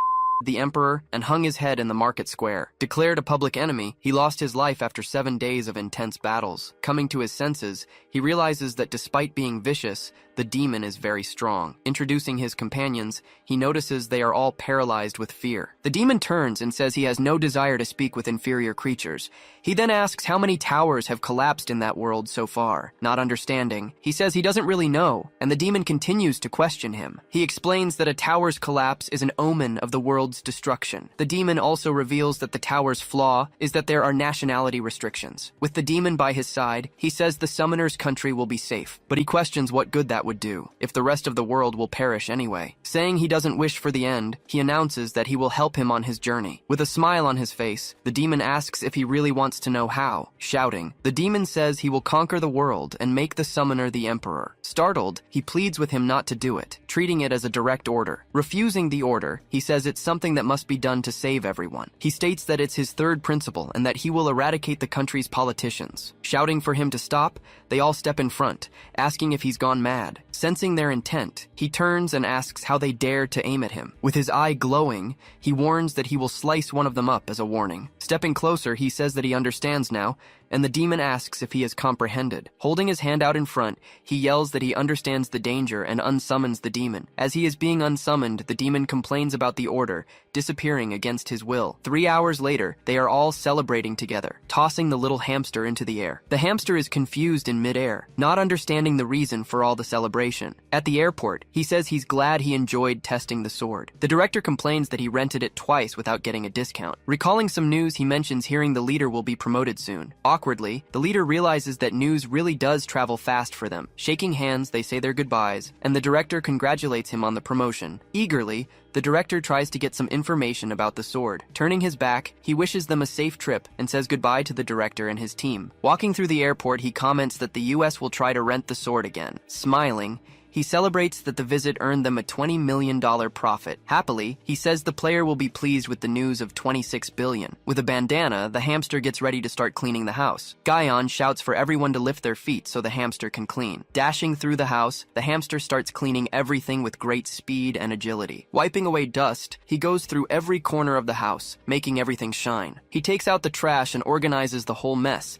leaving the kitchen spotless. Impressed, he asks if items returning to their places is also one of his abilities. Gathering the dirty laundry, the hamster runs and puts everything in the washing machine. He also washes the dishes and even removes the water stains from the sink. With cleaning supplies floating around, the work continues quickly and efficiently. As everything is put away, the summoner praises the hamster, saying he's truly incredible. Everyone praises the hamster, and Guyon hugs him, saying he's amazing. Giving him a jar of nuts, he tells the hamster to rest and eat as much as he wants. Whispering, he asks the others what they think of the new team member. They agree that while cute, he won't be useful when it's time to climb the tower. Suddenly, the hamster freezes the two of them, and they're startled by his speed. Celebrating their arrival, he invites everyone to clear the next floor of the tower. Entering the 41st floor, they receive a mission to defeat 15 basilisks. From there, they encounter giant, much more dangerous land beasts. The iron basilisk is a reptilian monster, with a body 7 to 8 meters long. The monster's gaze freezes the body of anyone who looks at it, making escape impossible. But he says they don't need to avoid its gaze or even prepare for combat. With his 3 warriors, the monsters are defeated with great ease and speed. Excited, he suggests they all hunt some monsters to finish the floor quickly. His companion stops him, saying he can't and that he has another task. He explains that his job now is to protect the small, cute hamster. Worried, he fears the hamster will be devoured, remembering his past memories. In the visions, he was the best worker among all the labyrinth's adventurers. Cooking and mining, he was a complete servant who could do anything, but in the end, he was devoured by the giant serpent, the boss of the underground labyrinth. Floating, Guyon announces she'll bind the lizard's feet to help in the fight. Gobang charges forward and delivers a powerful blow,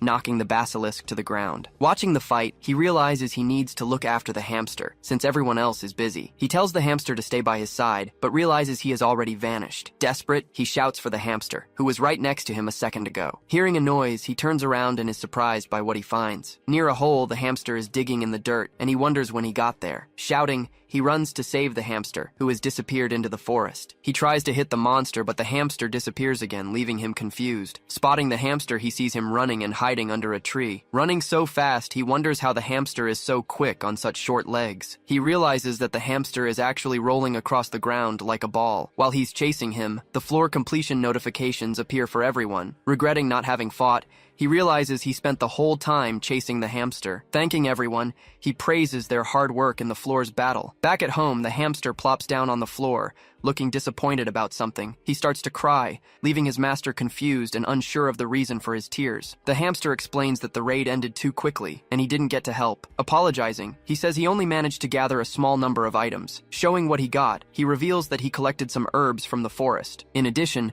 he also managed to get a piece of basilisk leather during the battle. Turning the bag upside down, he pours a mountain of mana stones onto the floor. Looking at the hamster, he realizes that all the items were collected by him. Shocked, he wonders if that was even possible to do in the tower. His companion says no, because if it were, there wouldn't be a shortage of materials in the world. In the past, many had tried to take items from the tower by putting them in their inventory. They even tried to walk out with the items in their hands, but every attempt failed. Only items from monsters could be taken out of the tower as rewards. But the hamster could store the items in his backpack naturally. Pinching his cheeks, She asks if he really managed to gather all of that by himself. The hamster apologizes, saying the hunt was too fast for him to collect more. He then asks if a slower hunt would result in 10 times more items for everyone. With his eyes gleaming, he's shocked at the possibility of so many precious items. Excited about the profits, he says he can already hear his bank account balance growing. He invites the hamster to the tower again, but he's reminded of the daily restriction. Remembering his reward, he says he can now enter the tower twice. Happily, he celebrates the achievement he got from summoning the mad demon last time. Realizing the hamster's value,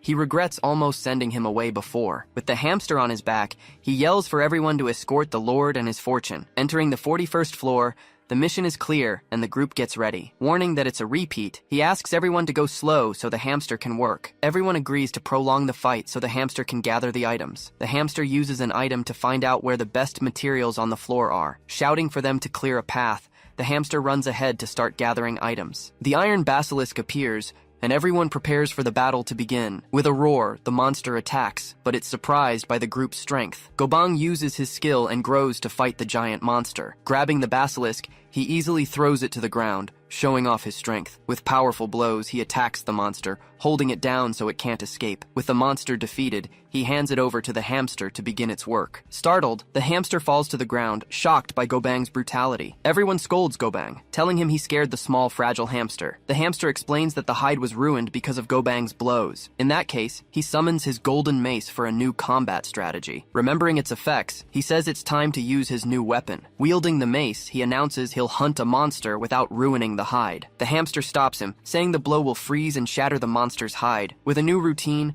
the princess uses her ability to confuse the basilisks. Next, Gobang moves in and breaks the monster's legs to stop it. To finish, the assassin strikes with precision, ending the monster with a single blow. With this strategy, they get a basilisk ready for the hamster to use. He wonders how the hamster will manage to skin it, given its size. With its tools, it begins to swiftly skin the monster. Using threads, it secures the hide and removes it cleanly and perfectly. With a whistle, it calls a ball of light that helps with the work. Despite being cute, it brutally carves up the monster, leaving its master impressed. In the end, it gets a whole basilisk hide in perfect condition. Everyone celebrates their success, praising the little hamster's incredible work. With the new strategy, they secure a second hide in perfect condition. They continue the hunt, obtaining a third basilisk hide in perfect condition. After a while, the hamster reports that its backpack is full and can't hold anymore. Monster hide is rare and expensive, used to make player armor. Even celebrities and the wealthy fight to get a single product made from monster hide. Getting an idea, he thinks about using the enhancement rune on his new hamster. Back at his house, he asks his companions to clean the room for him. Sorting the items, he arranges 7 hides,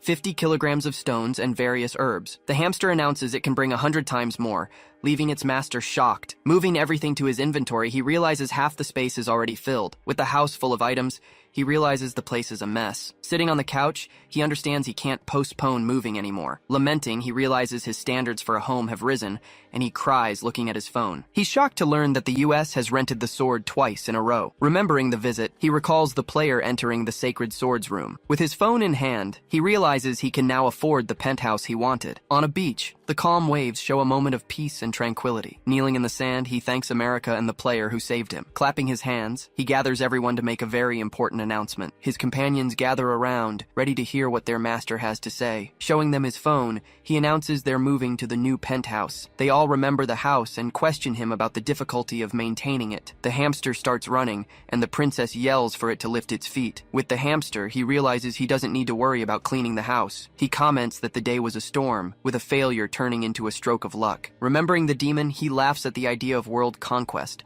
finding it all absurd. Eating a carrot, he says he doesn't need an LSSR with his new treasure. The next day, he arrives at a building and is greeted by his family. His father calls him over and says he recently went fishing in Incheon. Showing a photo, he displays the 80-centimeter fish he managed to catch. Happy with his catch, he says his joints are healed and he feels great. He remembers the luck and health talismans he gave to his family. His mother comments on the air purifier, saying she was going to get him one. She says she didn't buy it, but won it in a raffle from a street market. His friend suddenly appears, and he asks if anything good has happened lately. He says that in his game, he's completely dominating and hitting every shot. Remembering yesterday, he says he found a coin when he was out of change for coffee. Finding it all trivial, he realizes the talisman is working for everyone in the house. Saying his goodbyes, he tells them he has an appointment and will visit again soon. On the street, he meets his friend and says he isn't waiting for a taxi. Waving, He gets into the limousine that was waiting for him, leaving his friend shocked. Speechless, his friend comments that elite players have their own drivers. In the car, he thanks him for the ride, and the leader says he was just passing by. Recalling the incident, he says he was worried, but it seems everything is fine now. Smiling, he says that seeing the player's face puts him much more at ease. He asks about the large space, and the player says his items are bulky. Heading to the warehouse, he informs them they're going to the material depot. Arriving at the large warehouse, the place looks empty, with several tall shelves. Telling him to get ready, he says he'll start taking the materials out of his inventory. Smiling, the leader says not to worry,